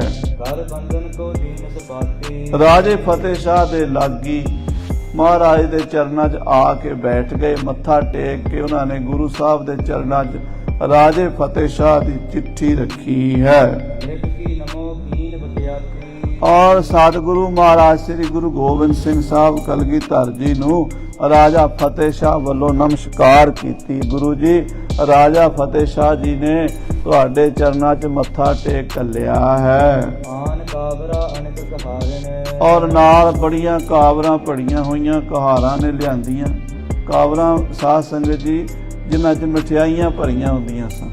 ਪੁਰਾਣੇ ਜ਼ਮਾਨੇ 'ਚ ਅੱਜ ਕੱਲ੍ਹ ਤੇ ਡੱਬਾ ਕ ਮਠਿਆਈ ਦੇ ਦਈਏ ਤੇ ਉਹ ਵੀ ਕਿਸੇ ਦੇ ਘਰ ਮਹੀਨਾ ਪਈ ਰਹਿੰਦੀ, ਕੋਈ ਖਾਂਦਾ ਹੀ ਨਹੀਂ। ਪਹਿਲਾਂ ਮਠਿਆਈਆਂ ਦਿੰਦੇ ਸੀ ਟੋਕਰੇ ਭਰ ਕੇ, ਕਾਵਰਾਂ ਭਰ ਕੇ। ਕਹਿੰਦੇ ਕਾਵਰਾਂ ਭਰ ਕੇ ਮਠਿਆਈਆਂ ਦੀਆਂ ਰਾਜੇ ਜੋ ਭੇਜੀਆਂ, ਰਾਜਿਆਂ ਦੇ ਸ਼ਗਨ ਵੀ ਵੱਡੇ ਹੀ ਹੁੰਦੇ ਆ। ਤੇ ਉਹਨੇ ਮਹਾਰਾਜ ਸੱਚੇ ਪਾਤਸ਼ਾਹ ਦੇ ਵਾਸਤੇ ਪੌਂਟਾ ਸਾਹਿਬ ਮਠਿਆਈਆਂ ਭੇਜੀਆਂ ਸ੍ਰੀਨਗਰ ਤੋਂ ਬਣਵਾ ਕੇ। ਕਿੰਨੀਆਂ ਕੁ ਭੇਜੀਆਂ? ਕਹਿੰਦੇ ਮਣਾ ਮੂੰਹ ਹਿਸਾਬ ਨਾਲ, ਵੀ ਜਿੰਨੀ ਵੀ ਗੁਰੂ ਦੀ ਸੰਗਤ ਹੈ ਗੁਰੂ ਸਾਹਿਬ ਦੇ ਦਰਬਾਰ 'ਚ ਮਠਿਆਈ ਸਾਰਿਆਂ ਨੂੰ ਛਕਾਈ ਜਾਣੀ ਹੈ। ਇਸ ਕਰਕੇ ਰਾਜੇ ਫਤਿਹ ਸ਼ਾਹ ਨੇ ਕਾਵਰਾਂ ਭਰ ਭਰ ਕੇ ਮਠਿਆਈ ਦੀਆਂ ਭੇਜੀਆਂ ਨੇ। ਉਹ ਸਤਿਗੁਰਾਂ ਦੇ ਚਰਨਾਂ ਵਿੱਚ ਰੱਖੀਆਂ ਗਈਆਂ ਹਨ ਹਾਜ਼ਰੀ ਲਵਾਉਣ ਵਾਸਤੇ। ਗੁਰ ਆਗੇ ਸਭ ਕੀ ਉਤਾਰਨ, ਉਹ ਜਿਹੜੀਆਂ ਰਾਜੇ ਫਤਿਹ ਸ਼ਾਹ ਨੇ ਕਾਵਰਾਂ ਭਰ ਭਰ ਕੇ ਭੇਜੀਆਂ ਨੇ ਮਠਿਆਈਆਂ ਦੀਆਂ, ਉਹ ਕਹਾਰਾਂ ਦੇ ਲਿਆ ਕੇ ਮਹਾਰਾਜ ਸ੍ਰੀ ਕਲਗੀਧਰ ਜੀ ਦੇ ਅੱਗੇ ਟਿਕਾ ਦਿੱਤੀਆਂ ਨੇ। ਹਾਥ ਬੰਦ ਮਾਨਵ ਕਹਿ ਬਾਣੀ, ਤੇ ਰਾਜੇ ਵੱਲੋਂ ਭੇਜੇ ਹੋਏ ਪ੍ਰਧਾਨ ਬੰਦੇ ਜਿਹੜੇ ਮਹਾਰਾਜ ਨੂੰ ਸੱਦਾ ਦੇਣ ਆਏ ਨੇ ਵਿਆਹ ਦਾ, ਹੱਥ ਜੋੜ ਕੇ ਕਹਿਣ ਲੱਗੇ, ਮਹਿ ਬਾਲਕ ਭੋਗ ਨੈ ਬਖਾਨੀ, ਹੇ ਗਰੀਬ ਨਵਾਜ ਸੱਚੇ ਪਾਤਸ਼ਾਹ ਮਹਾਰਾਜ ਜੀਓ।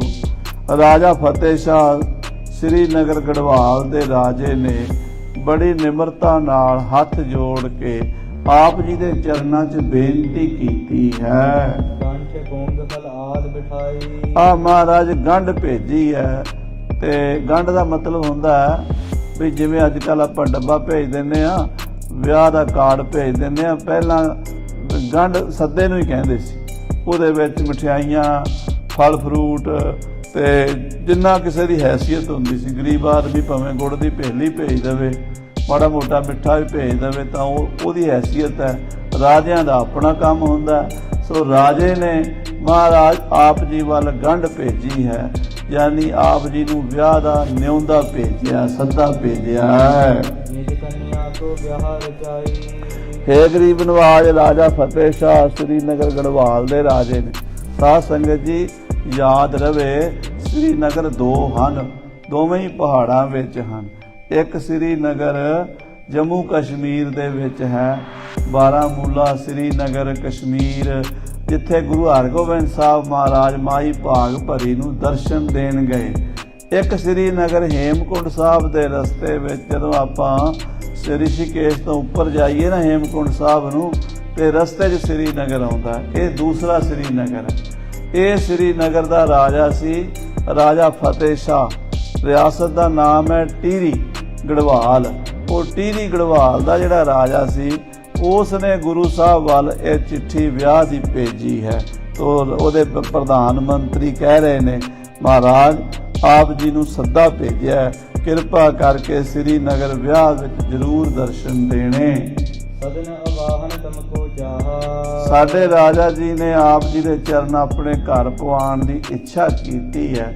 ਆਪ ਜੀ ਕਿਰਪਾ ਕਰਕੇ ਰਾਜੇ ਦੀ ਬੇਟੀ ਦੇ ਵਿਆਹ ਵਿੱਚ ਜ਼ਰੂਰ ਤਸ਼ਰੀਫ ਲਿਆਓ ਤੇ ਦਰਸ਼ਨ ਦੇ ਕੇ ਨਿਹਾਲ ਕਰੋ। ਇਸ ਵਡਿਆਈ ਅਦਿਕ ਉਮਾਹਾ, ਮਹਾਰਾਜ ਰਾਜੇ ਫਤਿਹ ਸ਼ਾਹ ਨੇ ਆਪ ਜੀ ਦੇ ਚਰਨਾਂ ਵਿੱਚ ਤਾਂ ਬੇਨਤੀ ਕੀਤੀ ਹੈ ਕਿ ਆਪ ਜੀ ਆਓਗੇ ਸਾਡੀ ਇੱਜ਼ਤ ਬਣੇਗੀ। ਵੱਡੇ ਮਹਾਂਪੁਰਸ਼ ਗੁਰੂ ਜਿਸ ਵਿਆਹ ਦੇ ਵਿੱਚ ਦਰਸ਼ਨ ਦੇਣਗੇ, ਉਸ ਘਰ ਦੀ ਵੀ ਸੋਭਾ ਹੁੰਦੀ ਹੈ। ਸੋ ਮੈਂ ਖੁਸ਼ ਹੋਵਾਂਗਾ, ਸਾਡੇ ਸਾਰੇ ਦੇਸ਼ ਵਾਸੀਆਂ ਨੂੰ ਖੁਸ਼ੀ ਹੋਵੇਗੀ ਕਿ ਆਪ ਜੀ ਸਾਡੀ ਬੇਟੀ ਦੇ ਵਿਆਹ ਵਿੱਚ ਆਏ ਹੋ। ਚਰਨ ਆਪ ਕੇ ਜਬ ਤਹਿ ਪਰੈ, ਜਦੋਂ ਆਪ ਜੀ ਦੇ ਚਰਨ ਪੈਣਗੇ ਸਾਡੇ ਵਿਆਹ ਦੇ ਵਿੱਚ ਤੁਸੀਂ ਆਓਗੇ, ਸ਼ਾਮਲ ਹੋਵੋਗੇ। ਸਭ ਪ੍ਰਾਤਨ ਤੇ ਬੜਤਾ ਕਰੈ, ਸਾਰੇ ਭਰਾਵਾਂ 'ਚ ਸਾਡੀ ਇੱਜ਼ਤ ਬਣੇਗੀ।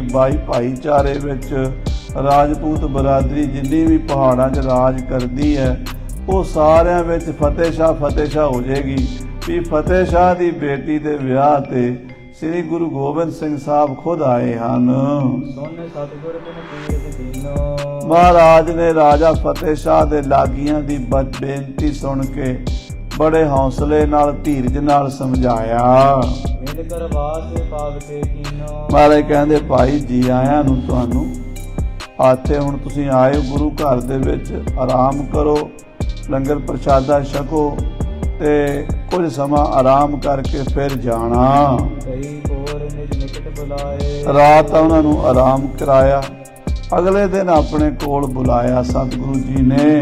ਕਰੇ ਵਿਸਰਜਨ ਗਰਭ ਦਿਵਾਏ। ਉਹਨਾਂ ਸਾਰਿਆਂ ਮੰਤਰੀਆਂ ਨੂੰ ਸਰੋਪੇ ਵੀ ਦਿੱਤੇ, ਨਾਲ ਮਾਇਆ ਵੀ ਦਿੱਤੀ ਤੇ ਗੁਰੂ ਘਰ ਵੱਲੋਂ ਪ੍ਰਸ਼ਾਦ, ਸੁੱਕਾ ਡਰਾਈ ਫਰੂਟ ਵਗੈਰਾ ਉਹ ਸਾਰਾ ਦੇ ਕੇ ਉਹਨਾਂ ਮੰਤਰੀਆਂ ਦਾ ਜਿਹੜੇ ਲਾਗੀ ਆਏ ਸਨ, ਵੱਡੇ ਹੀ ਬੰਦੇ ਭੇਜੇ ਸਨ ਰਾਜੇ ਨੇ ਆਪਣੇ ਮੁਖੀ ਬੰਦੇ, ਉਹਨਾਂ ਦਾ ਗੁਰੂ ਸਾਹਿਬ ਨੇ ਬੜਾ ਸਨਮਾਨ ਕਰਕੇ ਹਮਰੇ ਆਵਨ ਮਹਿ ਸੰਦੇਹੂ। ਤੇ ਰਾਜੇ ਫਤਿਹ ਸ਼ਾਹ ਨੂੰ ਸੁਨੇਹਾ ਭੇਜਿਆ। ਕਹਿਣ ਲੱਗੇ ਆਪਣੇ ਰਾਜੇ ਨੂੰ ਕਹਿ ਦਿਆ ਜੇ ਵੀ ਸਾਡੇ ਆਉਣ ਵਿੱਚ ਕੱਚ ਪੱਕ ਹੈ, ਹੋ ਸਕਦਾ ਅਸੀਂ ਨਾ ਆ ਸਕੀਏ। ਸੰਗ ਪੂਰ ਸਿਖ ਸੈਨ ਸਨੇਹੂ। ਕਾਰਨ ਬਹੁਤ ਹਨ। ਇੱਕ ਤਾਂ ਸਾਡੇ ਨਾਲ ਸੰਗਤਾਂ ਬੜੀਆਂ ਆ ਜਾਂਦੀਆਂ ਹਨ, ਜਿੱਥੇ ਵੀ ਅਸੀਂ ਜਾਵਾਂਗੇ ਉੱਥੇ ਹਜ਼ਾਰਾਂ ਸਿੱਖ ਇਕੱਠੇ ਹੋ ਜਾਣਗੇ ਤੇ ਜਦੋਂ ਸਿੱਖਾਂ ਦੇ ਨਾਲ ਅਸੀਂ ਆਵਾਂਗੇ ਹਜ਼ਾਰਾਂ ਸਿੱਖਾਂ ਸਮੇਤ, ਸੰਗਤਾਂ ਸਮੇਤ, ਰਾਜਾ ਬਾਕੀ ਲੋਕਾਂ ਦੀ ਸੇਵਾ ਕਰੇਗਾ ਕਿ ਸਾਡੇ ਸਿੱਖਾਂ ਨੂੰ ਸਾਂਭੇਗਾ। ਫਿਰ ਸਾਡੇ ਨਾਲ ਫੌਜ ਵੀ ਹੈ ਤੇ ਇਹਦੇ ਇਲਾਵਾ ਉਦਾਸੀ ਸਾਧੂ ਮਹਾਤਮਾ ਦੇ ਜਥੇ ਨੇ। ਅਸੀਂ ਕਿਸੇ ਨੂੰ ਰੋਕ ਤਾਂ ਸਕਦੇ ਨਹੀਂ ਵੀ ਤੁਹਾਨੂੰ ਨਾਲ ਨਹੀਂ ਲੈ ਕੇ ਜਾਣਾ। ਜਿਹੜਾ ਸਾਡੇ ਨਾਲ ਟੁਰ ਪਵੇ ਅਸੀਂ ਉਹਨੂੰ ਨਾਲ ਹੀ ਰੱਖਣਾ ਹੋਇਆ। ਇਸ ਕਰਕੇ ਸਤਿਗੁਰੂ ਕਹਿੰਦੇ ਸਾਡੇ ਆਉਣ ਵਿੱਚ ਰਾਜੇ ਫਤਿਹ ਸ਼ਾਹ ਨੂੰ ਬੜੀਆਂ ਦਿੱਕਤਾਂ ਆਉਣਗੀਆਂ। ਕਾਰਨ ਤਨੇ ਅਪਰ ਕਹਿ ਕਹਾ। ਮਹਾਰਾਜ ਕਹਿੰਦੇ ਕਾਰਨ ਬਹੁਤ ਨੇ, ਤੁਹਾਨੂੰ ਹੋਰ ਕੀ ਆਖੀਏ, ਕੀ ਦਸੀਏ, ਸਾਰੀਆਂ ਗੱਲਾਂ ਦਸੀਆਂ ਨਹੀਂ ਜਾਂਦੀਆਂ ਹੁੰਦੀਆਂ। ਰਾਜੇ ਅਨਕ ਆਏ ਹੈ ਜਹਾ। ਮਹਾਰਾਜ ਕਹਿੰਦੇ ਇੱਕ ਕਾਰਨ ਇਹ ਵੀ ਹੈ ਵੀ ਤੁਹਾਡੇ ਵਿਆਹ ਵਿੱਚ ਬੜੇ ਰਾਜਿਆਂ ਨੇ ਆਉਣਾ, 22 ਧਾਰ ਦੇ ਰਾਜੇ ਇਕੱਠੇ ਹੋਣੇ ਨੇ ਤੇ ਹੋ ਸਕਦਾ ਕਈ ਸੂਬਿਆਂ ਨੇ ਵੀ ਆਉਣਾ, ਕਈ ਭੀਮ ਚੰਦ ਵਰਗੇ ਖਾਸ ਆਉਣਾ, ਕਿਉਂਕਿ ਭੀਮ ਚੰਦ ਨੇ ਤਾਂ ਆਪਣੇ ਲੜਕੇ ਨੂੰ ਵਿਆਹਣ ਆਉਣਾ ਫਤਿਹ ਸ਼ਾਹ ਦੀ ਲੜਕੀ ਨਾਲ, ਤੇ ਭੀਮ ਚੰਦ ਨਾਲ ਹੀ ਪਹਿਲਾਂ ਵਿਗਾੜ ਪਿਆ ਹੋਇਆ ਸੀ। ਮਹਾਰਾਜ ਕਹਿੰਦੇ ਕਈ ਰਾਜਿਆਂ ਨੇ ਤੁਹਾਡੇ ਵਿਆਹ ਵਿੱਚ ਆਉਣਾ ਹੈ। ਹੋਏ ਨਾ ਪਰਹੇ ਕਿਸ ਸਾਥ ਤੇਰਾ। ਕਿਤੇ ਉੱਥੇ ਕਿਸੇ ਨਾਲ ਸਾਡੀ ਖਹਿਬਾਜ਼ੀ ਨਾ ਹੋ ਜਾਵੇ, ਬਖੇੜਾ ਨਾ ਹੋ ਜਾਵੇ। ਕਿਉਂਕਿ ਜਦੋਂ ਕਿਸੇ ਨਾਲ ਮਾੜੀ ਮੋਟੀ ਵਿਗੜੀ ਹੋਵੇ ਸਾਹਮਣੇ ਆਉਣ ਤੋਂ ਵੱਧ ਸਕਦੀ ਹੈ ਲੜਾਈ, ਤੇ ਵਿਆਹ ਸ਼ਾਦੀ ਦੇ ਵਿੱਚ ਵਿਘਨ ਪਵੇਗਾ। ਤੁਹਾਡੇ ਘਰ ਖੁਸ਼ੀ ਦਾ ਮਾਹੌਲ, ਅਸੀਂ ਜਾ ਕੇ ਲੜਾਈ ਛੇੜ ਲਈਏ, ਉਹ ਗੱਲ ਚੰਗੀ ਨਹੀਂ ਲੱਗਦੀ। ਕੇਤਕ ਪੂਰਬ ਬਾਟਿਓ ਤੇਰਾ। ਮਹਾਰਾਜ ਕਹਿੰਦੇ ਕੁਝ ਰਾਜਿਆਂ ਨਾਲ ਸਾਡਾ ਪਹਿਲਾਂ ਹੀ ਵਿਗਾੜ ਪਿਆ ਹੋਇਆ ਹੈ। ਨਿਜ ਦੀਵਾਨ ਪਠਾਵਨ ਕਰੈ। ਅਸੀਂ ਆਪਣਾ ਦੀਵਾਨ ਭੇਜਾਂਗੇ, ਆਪਣੇ ਪੰਡਤ ਦਇਆ ਰਾਮ ਜੀ ਨੂੰ ਵੀ ਭੇਜਾਂਗੇ, ਪਰ ਆਪ ਅਸੀਂ ਸ਼ਾਇਦ ਨਾ ਆਈਏ। ਕੇਤਕ ਸੈਨ ਤਿਨਹੁ ਸੰਗ ਕਰੈ। ਤੇ ਕੁਝ ਫੌਜ ਆਪਣੀ ਭੇਜ ਦਿਆਂਗੇ, ਆਪਣੇ ਦੀਵਾਨ ਨੂੰ ਭੇਜਾਂਗੇ। ਇਤ ਯਾਦਕ ਸੋ ਨਰ ਸੁਨ ਕਾਨ। ਇਹ ਗੱਲਾਂ ਗੁਰੂ ਸਾਹਿਬ ਜੀ ਦੇ ਇਹ ਬਚਨ ਜਦੋਂ ਉਹਨਾਂ ਲੋਕਾਂ ਨੇ ਜਿਹੜੇ ਰਾਜਾ ਫਤਿਹ ਸ਼ਾਹ ਦੇ ਲਾਗੀ ਸਨ, ਜਿਹੜੇ ਸੱਦਾ ਦੇਣ ਆਏ ਸਨ ਵਿਆਹ ਦਾ, ਜਦੋਂ ਉਹਨਾਂ ਨੇ ਸੁਣੀਆਂ ਹਨ। ਬੰਦਕ ਤ੍ਰਿਪੜਿਕ ਕੀਨ ਧਿਆਨ। ਗੁਰੂ ਕਲਗੀਧਰ ਨੂੰ ਮੱਥਾ ਟੇਕ ਕੇ ਸਰੋਪੇ ਲੈ ਕੇ ਪ੍ਰਸ਼ਾਦ ਲੈ ਕੇ ਅਗਲੇ ਦਿਨ ਉਹ ਜਿਹੜੇ 2-4 ਬੰਦੇ ਆਏ ਸਨ ਵਾਪਸ ਸ੍ਰੀਨਗਰ ਨੂੰ ਪਰਤ ਗਏ। ਜਾਏ ਪ੍ਰਸੰਗ ਸੁਨਾਵਨ ਕਰਿਓ। ਉਹਨਾਂ ਨੇ ਜਾ ਕੇ ਸਾਰੀ ਗੱਲ ਰਾਜੇ ਫਤਿਹ ਸ਼ਾਹ ਨੂੰ ਦੱਸੀ ਕਿ ਸ੍ਰੀ ਗੁਰੂ ਗੋਬਿੰਦ ਸਿੰਘ ਸਾਹਿਬ ਮਹਾਰਾਜ ਨੂੰ ਅਸੀਂ ਮਿਲੇ ਹਾਂ, ਅਸੀਂ ਤੁਹਾਡਾ ਸੱਦਾ ਵੀ ਦਿੱਤਾ, ਜਿਹੜੀਆਂ ਕਾਵਰਾਂ ਮਠਿਆਈ ਦੀਆਂ ਭਰ ਕੇ ਦਿੱਤੀਆਂ ਉਹ ਵੀ ਗੁਰੂ ਸਾਹਿਬ ਨੇ ਪ੍ਰਵਾਨ ਕੀਤੀਆਂ।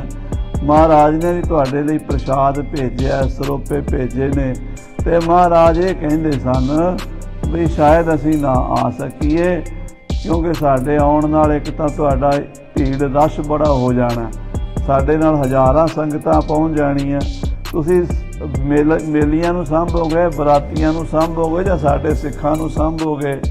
ਦੂਸਰਾ, ਜਿਹੜੇ ਰਾਜਿਆਂ ਨੇ ਤੁਹਾਡੇ ਵਿਆਹ ਵਿੱਚ ਆਉਣਾ, ਕਈਆਂ ਨਾਲ ਸਾਡੀ ਬਣਦੀ ਕੋਈ ਨਹੀਂ, ਤੇ ਕਿਤੇ ਤੁਹਾਡੇ ਵਿਆਹ ਦੇ ਵਿੱਚ ਕੋਈ ਵਿਗਾੜ ਨਾ ਪੈ ਜਾਵੇ।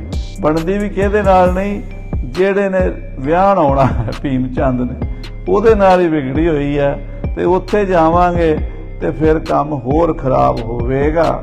ਬਾਕੀ ਕਲਗੀ ਕਰ ਜਥਾ ਉਚਰਿਓ। ਜੋ ਸ੍ਰੀ ਗੁਰੂ ਗੋਬਿੰਦ ਸਿੰਘ ਸਾਹਿਬ ਜੀ ਕਲਗੀਧਰ ਪਾਤਸ਼ਾਹ ਨੇ ਬਚਨ ਕਹੇ ਸਨ, ਉਹ ਲਾਗੀਆਂ ਨੇ ਇਨ ਬਿਨ ਰਾਜੇ ਫਤਿਹ ਸ਼ਾਹ ਨੂੰ ਸੁਣਾ ਦਿੱਤੇ। ਸਕਲ ਬਾਤ ਤਿਆਰੀ ਕਰਵਾਈ। ਰਾਜਾ ਫਤਿਹ ਸ਼ਾਹ ਹੁਣ ਹਰ ਤਰ੍ਹਾਂ ਨਾਲ ਆਪਣੇ ਵਿਆਹ ਦੀ ਤਿਆਰੀ 'ਚ ਲੱਗਾ ਹੋਇਆ, ਆਪਣੀ ਬੇਟੀ ਦੇ ਵਿਆਹ ਵਾਸਤੇ ਸਾਰਾ ਸਮਾਨ ਇਕੱਠਾ ਕਰ ਰਿਹਾ ਹੈ। ਫਤਿਹ ਸ਼ਾਹੇ ਉਰ ਮੋਦ ਵਡਾਈ। ਰਾਜਾ ਫਤਿਹ ਸ਼ਾਹ ਮਨ ਵਿੱਚ ਬੜਾ ਖੁਸ਼ ਹੈ ਵੀ ਚਲੋ ਬੜਾ ਵੱਡਾ ਪ੍ਰੋਗਰਾਮ ਹੋਣਾ, ਰਾਜੇ ਮਹਾਰਾਜੇ ਆਉਣੇ ਨੇ, ਬਹੁਤੇ ਆਏ ਮੇਲ ਮਹਾਰਾਜੇ। ਮੇਰੇ ਬੇਟੀ ਦੇ ਵਿਆਹ ਵਿੱਚ ਬਹੁਤ ਰਾਜੇ ਆਉਣਗੇ ਮੇਲ ਵਿੱਚ।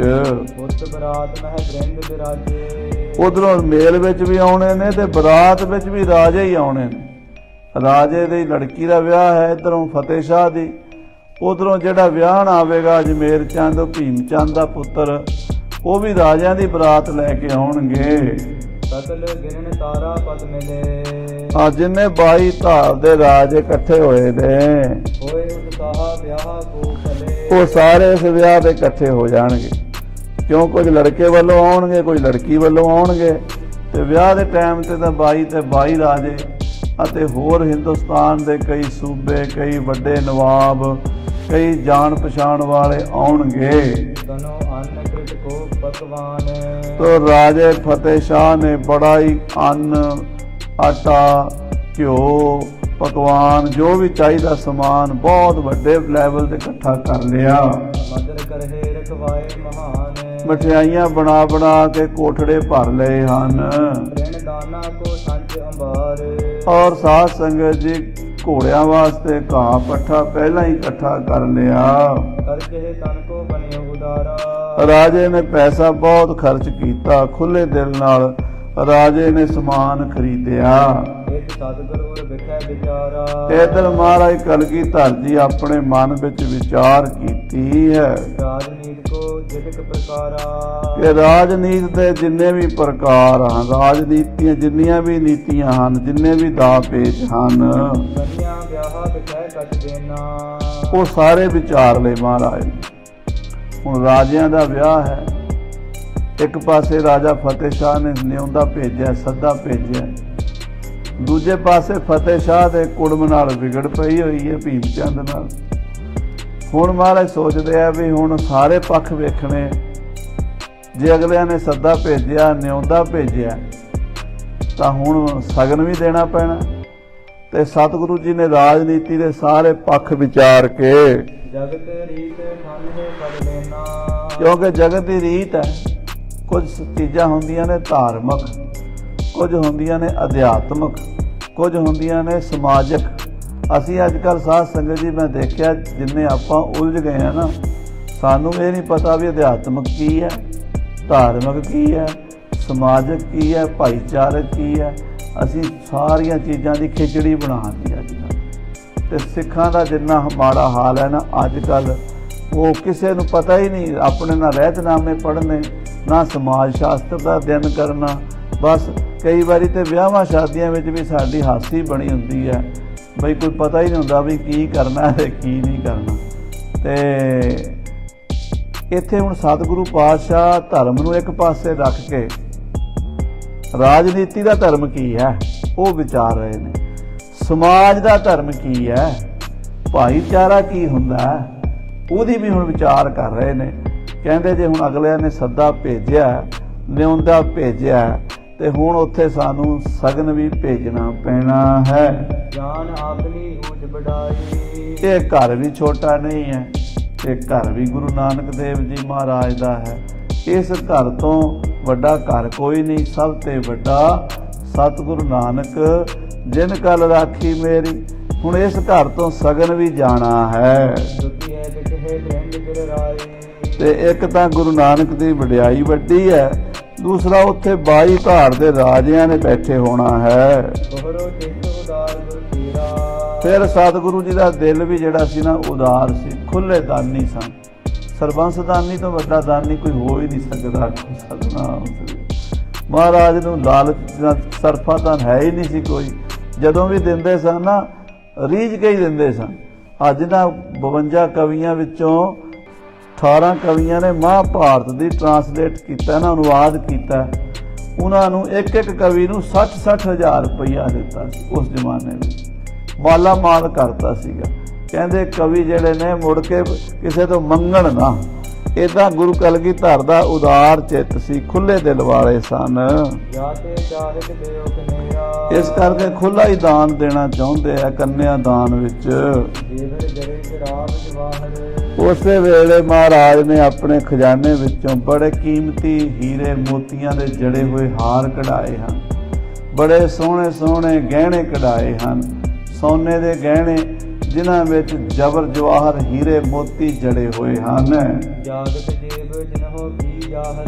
ਜਿਨ੍ਹਾਂ ਦੀ ਬੜੀ ਚਮਕ ਹੈ। ਬਹੁਤ ਮਹਿੰਗੇ ਹਾਰ ਹਨ, ਬਹੁਤ ਮਹਿੰਗੇ ਕੜੇ ਹਨ ਸੋਨੇ ਦੇ, ਬਹੁਤ ਸੋਹਣੀਆਂ ਮੁੰਦਰੀਆਂ ਛਾਪਾਂ ਹਨ, ਲੜਕੀਆਂ ਦੇ ਪਾਉਣ ਵਾਲੇ, ਕੰਨਿਆਂ ਦੇ ਪਾਉਣ ਵਾਲੇ ਗਹਿਣੇ ਹਨ।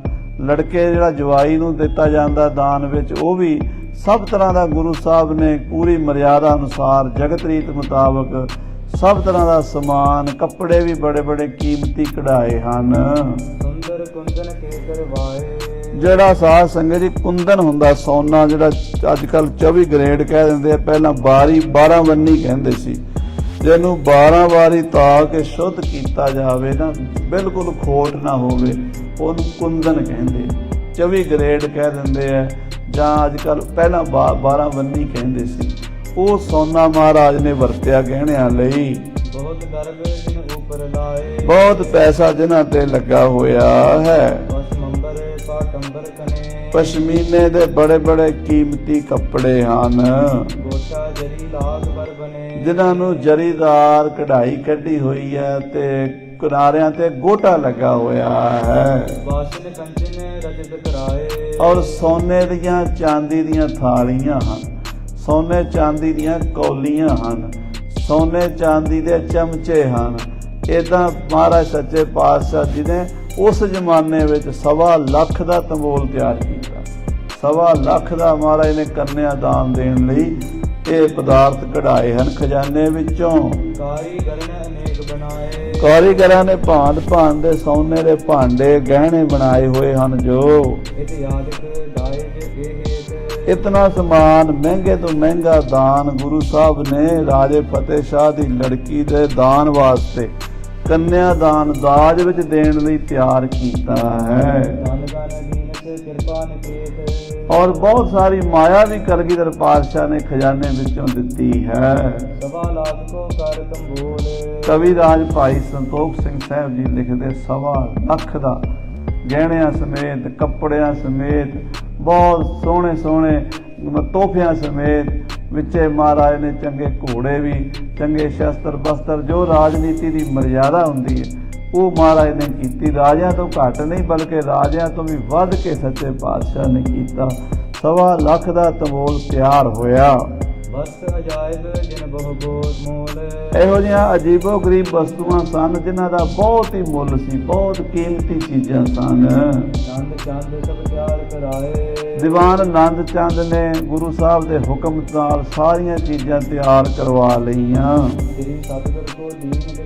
ਤੇ ਫਿਰ ਜਾਣ ਤੋਂ ਪਹਿਲਾਂ ਕਲਗੀਧਰ ਪਾਤਸ਼ਾਹ ਨੂੰ ਇਹ ਸਾਰੀਆਂ ਚੀਜ਼ਾਂ ਆਨੰਦ ਚੰਦ ਨੇ ਦਿਖਾਈਆਂ।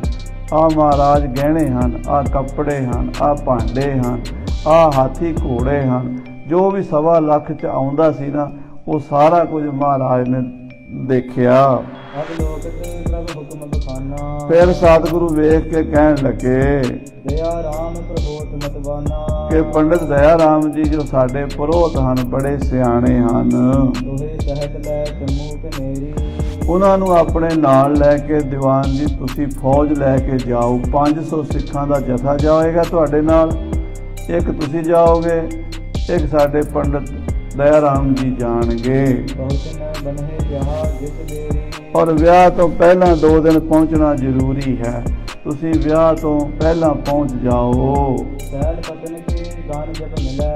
ਜਦੋਂ ਉੱਥੇ 22 ਧਾਰ ਦੇ ਰਾਜੇ ਇਕੱਠੇ ਹੋ ਕੇ ਦਾਜ ਦੇਣਗੇ, ਉਸ ਵੇਲੇ ਕੰਨਿਆ ਦਾਨ ਵੇਲੇ ਸਾਡੇ ਵੱਲੋਂ ਗੁਰੂ ਨਾਨਕ ਸਾਹਿਬ ਸੱਚੇ ਪਾਤਸ਼ਾਹ ਦੇ ਘਰ ਵੱਲੋਂ ਇਹ 1.25 ਲੱਖ ਦਾ ਤੰਬੋਲ ਤੁਸੀਂ ਫਤਿਹ ਸ਼ਾਹ ਦੀ ਬੇਟੀ ਲਈ ਦੇਣਾ ਹੈ। ਸਰਹੋ ਦਿਖਾਵਨ ਤਬ ਸਭ ਭਲੇ। ਉਦੋਂ ਦਿਖਾਣਾ ਹੈ ਜਦੋਂ ਸਾਰੇ ਰਾਜੇ ਬੈਠ ਕੇ ਦਿਖਾਣਗੇ, ਆਪੋ ਆਪਣਾ ਤੰਬੋਲ ਦੇਣਗੇ, ਸਗਨ ਪਾਣਗੇ।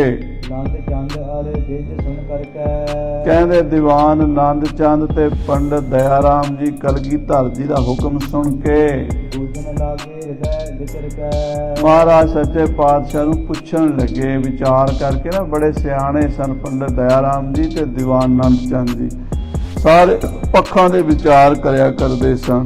ਹਾਲਾਤ ਵੇਖੇ ਉਹਨਾਂ ਨੇ ਤੇ ਗੁਰੂ ਸਾਹਿਬ ਨੂੰ ਪੁੱਛਿਆ, ਪਰਬਤ ਪਾਲਕ ਕਿਤਕ ਵਿਰੋਧੀ। ਇਹ ਸੱਚੇ ਪਾਤਸ਼ਾਹ ਜੀ, ਜਿਹੜੇ 22 ਧਾਰ ਦੇ ਰਾਜੇ ਉੱਥੇ ਇਕੱਠੇ ਹੋਣੇ ਨੇ, ਉਹਨਾਂ ਵਿੱਚੋਂ ਬਹੁਤੇ ਰਾਜੇ ਐਸੇ ਵੀ ਨੇ ਜਿਹੜੇ ਗੁਰੂ ਘਰ ਨਾਲ ਈਰਖਾ ਕਰਦੇ ਨੇ, ਆਪ ਜੀ ਦਾ ਵਿਰੋਧ ਕਰਦੇ ਨੇ। ਭੀਮ ਚੰਦ ਤੇ ਆਦ ਕਰੋਧੀ। ਖਾਸ ਕਰਕੇ ਰਾਜਾ ਭੀਮ ਚੰਦ ਬੜਾ ਕਰੋਧੀ ਹੈ ਤੇ ਕਿਰਪਾਲ ਚੰਦ ਕਟੋਚੀਆ ਬੜਾ ਕੂੜ ਕਪਟ ਵਾਲਾ, ਨੀਚੀਆਂ ਚਾਲਾਂ ਚੱਲਣ ਵਾਲਾ ਹੈ। ਇਸੇ ਤਰ੍ਹਾਂ ਹੋਰ ਵੀ ਕਈ ਰਾਜੇ ਐਸੇ ਹਨ ਗੁਰੂ ਜੀ, ਜਿਹੜੇ ਆਪ ਜੀ ਦੀ ਮਹਿਮਾ ਵੇਖ ਕੇ ਅੰਦਰੋਂ ਅੰਦਰੀ ਸੜਦੇ ਰਹਿੰਦੇ ਹਨ। ਘਰੇ ਮੇਲ ਤੇ ਵਧੇ ਬਖੇਰਾ। ਜੇ ਮਹਾਰਾਜ ਸੱਚੇ ਪਾਤਸ਼ਾਹ ਜੀ ਉੱਥੇ ਅਸੀਂ ਜਾਵਾਂਗੇ, ਉਹ ਵੀ ਆਏ ਹੋਣਗੇ ਜਿਨ੍ਹਾਂ ਨਾਲ ਸਾਡਾ ਵਿਰੋਧ ਹੈ। ਜੇ ਕਿਤੇ ਉੱਥੇ ਕੋਈ ਛੇੜਾ ਛਿੜ ਗਿਆ, ਕੋਈ ਬਖੇੜਾ ਹੋ ਗਿਆ, ਕੋਈ ਲੜਾਈ ਦਾ ਮਾਹੌਲ ਬਣ ਗਿਆ, ਆਵਨ ਮੁਸ਼ਕਲ ਹੋਏ ਤਿਸ ਮੇਰਾ। ਕਿਉਂਕਿ ਉਹ ਪਹਾੜ ਦੀ ਇਹੋ ਜੀ ਥਾਂ ਹੈ ਸ੍ਰੀਨਗਰ, ਉੱਥੇ ਰਸਤਾ ਹੀ ਕੋਈ ਨਹੀਂ ਲੱਭਦਾ। ਇੱਕ ਪਾਸੇ ਤਾਂ ਗੰਗਾ ਦੀ ਖੱਡ ਹੈ ਬੜੀ ਡੂੰਘੀ, ਥੱਲੇ ਦਰਿਆ ਵਗਦਾ ਤੇ ਉੱਚੀਆਂ ਪਹਾੜੀਆਂ ਅਸਮਾਨ ਨੂੰ ਛੂੰਹਦੀਆਂ ਨੇ, ਤੇ ਮਹਾਰਾਜ ਮਸੀਂ ਇੱਕ ਘੋੜੇ ਦੇ ਲੰਘਣ ਜਿੰਨੀ ਥਾਂ ਹੁੰਦੀ ਹੈ। ਆ ਜਿਹੜੇ ਹੇਮਕੁੰਡ ਸਾਹਿਬ ਗਏ ਨੇ ਉਹਨਾਂ ਨੂੰ ਪਤਾ ਹੋਣਾ ਉਸ ਰਸਤੇ, ਸ੍ਰੀਨਗਰ ਤੋਂ ਲੈ ਕੇ ਹੇਮਕੁੰਡ ਸਾਹਿਬ ਤੱਕ ਜਾਈਏ, ਇੱਕ ਗੱਡੀ ਇੱਕ ਪਾਸਿਓਂ ਆ ਜਾਏ ਤੇ ਦੂਜੀ ਰੋਕਣੀ ਪੈਂਦੀ ਤਾਂ ਜਾ ਕੇ ਉਹ ਰਸਤੇ 'ਚ। ਹੁਣ ਤਾਂ ਖੈਰ ਸੜਕਾਂ ਥੋੜ੍ਹੀਆਂ ਵੱਡੀਆਂ ਬਣ ਗਈਆਂ, ਪਰ ਫਿਰ ਵੀ ਕਈ ਵਾਰੀ ਉਹ ਸੜਕਾਂ ਟੁੱਟ ਜਾਂਦੀਆਂ, ਕਈ ਪਹਾੜ ਡਿੱਗ ਪੈਂਦੇ ਆ, ਉਹ ਰਸਤਾ ਕਦੀ ਚੰਗੇ ਤਰੀਕੇ ਨਾਲ ਨਹੀਂ ਬਣ ਸਕੇ। ਤੇ ਅੱਜ ਤੋਂ 350 ਸਾਲ ਪਹਿਲਾਂ ਦੀ ਇੱਕ ਕਥਾ ਚੱਲ ਰਹੀ ਹੈ। ਉਸ ਵੇਲੇ ਸਾਧ ਸੰਗਤ ਜੀ, ਅੱਜ ਤੋਂ 340 ਸਾਲ ਪਹਿਲਾਂ, ਤੇ ਸੜਕਾਂ ਕਿਹੜੀਆਂ ਸੀ? ਪਗਡੰਡੀਆਂ ਸੀ। ਉੱਥੋਂ ਘੋੜਾ ਲੈ ਕੇ ਅਸੀਂ ਉਸ ਇਲਾਕੇ ਦੇ ਭੇਤੀ ਵੀ ਕੋਈ ਨਹੀਂ ਗੁਰੂ ਜੀ। ਜੇ ਉੱਥੇ ਕੋਈ ਲੜਾਈ, ਕੋਈ ਝਗੜਾ, ਕੋਈ ਮਾਹੌਲ ਖਰਾਬ ਹੋ ਗਿਆ, ਅਸੀਂ ਉੱਥੋਂ ਕਿਵੇਂ ਵਾਪਸ ਆਵਾਂਗੇ? ਪੰਥ ਪਹਾੜਨ ਬਿਕਮ ਬਡੇਰੇ। ਕਿਉਂਕਿ ਪਹਾੜ ਦਾ ਰਸਤਾ ਬੜਾ ਔਖਾ ਹੈ। ਉੱਪਰ ਉੱਚੀਆਂ ਚੜ੍ਹਾਈਆਂ ਹਨ, ਥੱਲੇ ਬੜੀਆਂ ਖੱਡਾਂ ਹਨ। 7-7 ਮੀਲ, 10-10 ਮੀਲ, 20-20 ਮੀਲ ਦੀਆਂ ਖੱਡਾਂ ਹਨ। ਜੇ ਉੱਤੋਂ ਕੋਈ ਗੱਡੀ ਡਿੱਗ ਜੇ ਨਾ ਤੇ ਥੱਲੇ ਡਿੱਗਦੀ ਥੱਲੇ ਲੱਭਦਾ ਹੀ ਕੁਛ ਨਹੀਂ। ਉਹ 'ਚ ਬੰਦੇ ਦਾ ਵੀ ਸਰੀਰ ਨਹੀਂ ਲੱਭਦਾ, ਗੱਡੀ ਦਾ ਕੁਛ ਨਹੀਂ ਲੱਭਦਾ। ਜੇ ਪਾਣੀ 'ਚ ਚਲੀ ਜੇ ਗੰਗਾ ਦੇ, ਉਹ ਉੱਦਾਂ ਹੀ ਰੋੜ ਕੇ ਲੈ ਜਾਂਦੀ ਹੈ। ਤਾਂ ਇਤਨਾ ਖਤਰਨਾਕ ਹੈ ਗੰਗਾ ਦਾ ਕਿਨਾਰਾ, ਸ੍ਰੀਨਗਰ ਤੱਕ ਜਾਣਾ। ਗੁਰੂ ਸਾਹਿਬ ਜੀ, ਉੱਥੋਂ ਕਿਵੇਂ ਆਵਾਂਗੇ? ਕੌਣ ਸਹਾਇਕ ਹੋਏ ਜਿਸ ਦੇਰੇ। ਮਹਾਰਾਜ, ਅਸੀਂ ਮੌਤ ਦੇ ਮੂੰਹ 'ਚ ਜਾ ਰਹੇ ਹਾਂ। ਜਾ ਤਾਂ ਵਿਆਹ 'ਚ ਰਹੇ ਹਾਂ, ਪਰ ਸਾਨੂੰ ਪਤਾ ਵੀ ਵਿਆਹ ਵਾਲਾ ਮਾਹੌਲ ਉੱਥੇ ਕਦੀ ਵੀ ਬਦਲ ਸਕਦਾ। ਦੁਸ਼ਮਣ ਜੋ ਬੈਠੇ ਨੇ, ਤੇ ਜੇ ਉੱਥੇ ਕਿਤੇ ਮਹਾਰਾਜ ਖੰਡਾ ਖੜਕ ਗਿਆ, ਕੋਈ ਲੜਾਈ ਝਗੜੇ ਦਾ ਮਾਹੌਲ ਬਣ ਗਿਆ, ਫਿਰ ਸਾਡੀ ਸਹਾਇਤਾ ਕੌਣ ਕਰੇਗਾ? ਸੁਣ ਕਲਗੀਧਰ ਹੁਕਮ ਬਖਾਨਾ। ਦੀਵਾਨ ਨੰਦ ਚੰਦ ਤੇ ਪੰਡਤ ਦਇਆ ਰਾਮ ਜੀ ਦੀ ਬੇਨਤੀ ਸੁਣ ਕੇ ਪੰਥ ਦੇ ਵਾਲੀ ਸਤਿਗੁਰੂ ਕਲਗੀਧਰ ਪਾਤਸ਼ਾਹ ਬੋਲੇ, ਸੰਖਿਆ ਕਹਾ ਏਵ ਤੁਮ ਠਾਨਾ। ਮਹਾਰਾਜ ਕਹਿੰਦੇ, ਪੰਡਤ ਜੀ, ਇਹ ਤੁਸੀਂ ਆਪਣੇ ਮਨ ਵਿੱਚ ਕੀ ਸੰਸਾ ਕਰ ਲਿਆ ਹੈ? ਇੱਕ ਨਿਸ਼ਚਾ ਔਰ ਰੱਖੋ ਐਸੇ। ਤੁਸੀਂ ਆਪਣੇ ਮਨ 'ਚ ਦ੍ਰਿੜ ਨਿਸ਼ਚਾ, ਭਰੋਸਾ, ਵਿਸ਼ਵਾਸ ਇਸ ਤਰ੍ਹਾਂ ਰੱਖੋ ਸਤਿਗੁਰ ਕਰਲੇ ਬਿਠਾਵਨ ਜੈਸੇ। ਕਿ ਜਿਵੇਂ ਤੁਹਾਨੂੰ ਭੇਜ ਰਹੇ ਆ ਉਵੇਂ ਹੀ ਬੁਲਾਵਾਂਗੇ ਸਹੀ ਸਲਾਮਤ। ਤਿਨਹੀ ਸਤਿਗੁਰ ਲਿਆਵਨ ਕਰੈ। ਜਿਵੇਂ ਸਤਿਗੁਰੂ ਭੇਜ ਰਹੇ ਨੇ ਉਵੇਂ ਸਤਿਗੁਰੂ ਲਿਆਉਣਗੇ। ਤਾਤੀ ਵਾਓ ਨਾ ਲੱਗਈ, ਪਾਰ ਬ੍ਰਹਮ ਸਰਨਾਈ, ਚੌਗਿਰਦ ਹਮਾਰਾ ਰਾਮ ਕਾਰ, ਦੁੱਖ ਲੱਗੈ ਨ ਪਾਈ। ਗੁਰੂ ਤੁਹਾਡੇ ਅੰਗ ਸੰਗ ਰਹੇਗਾ।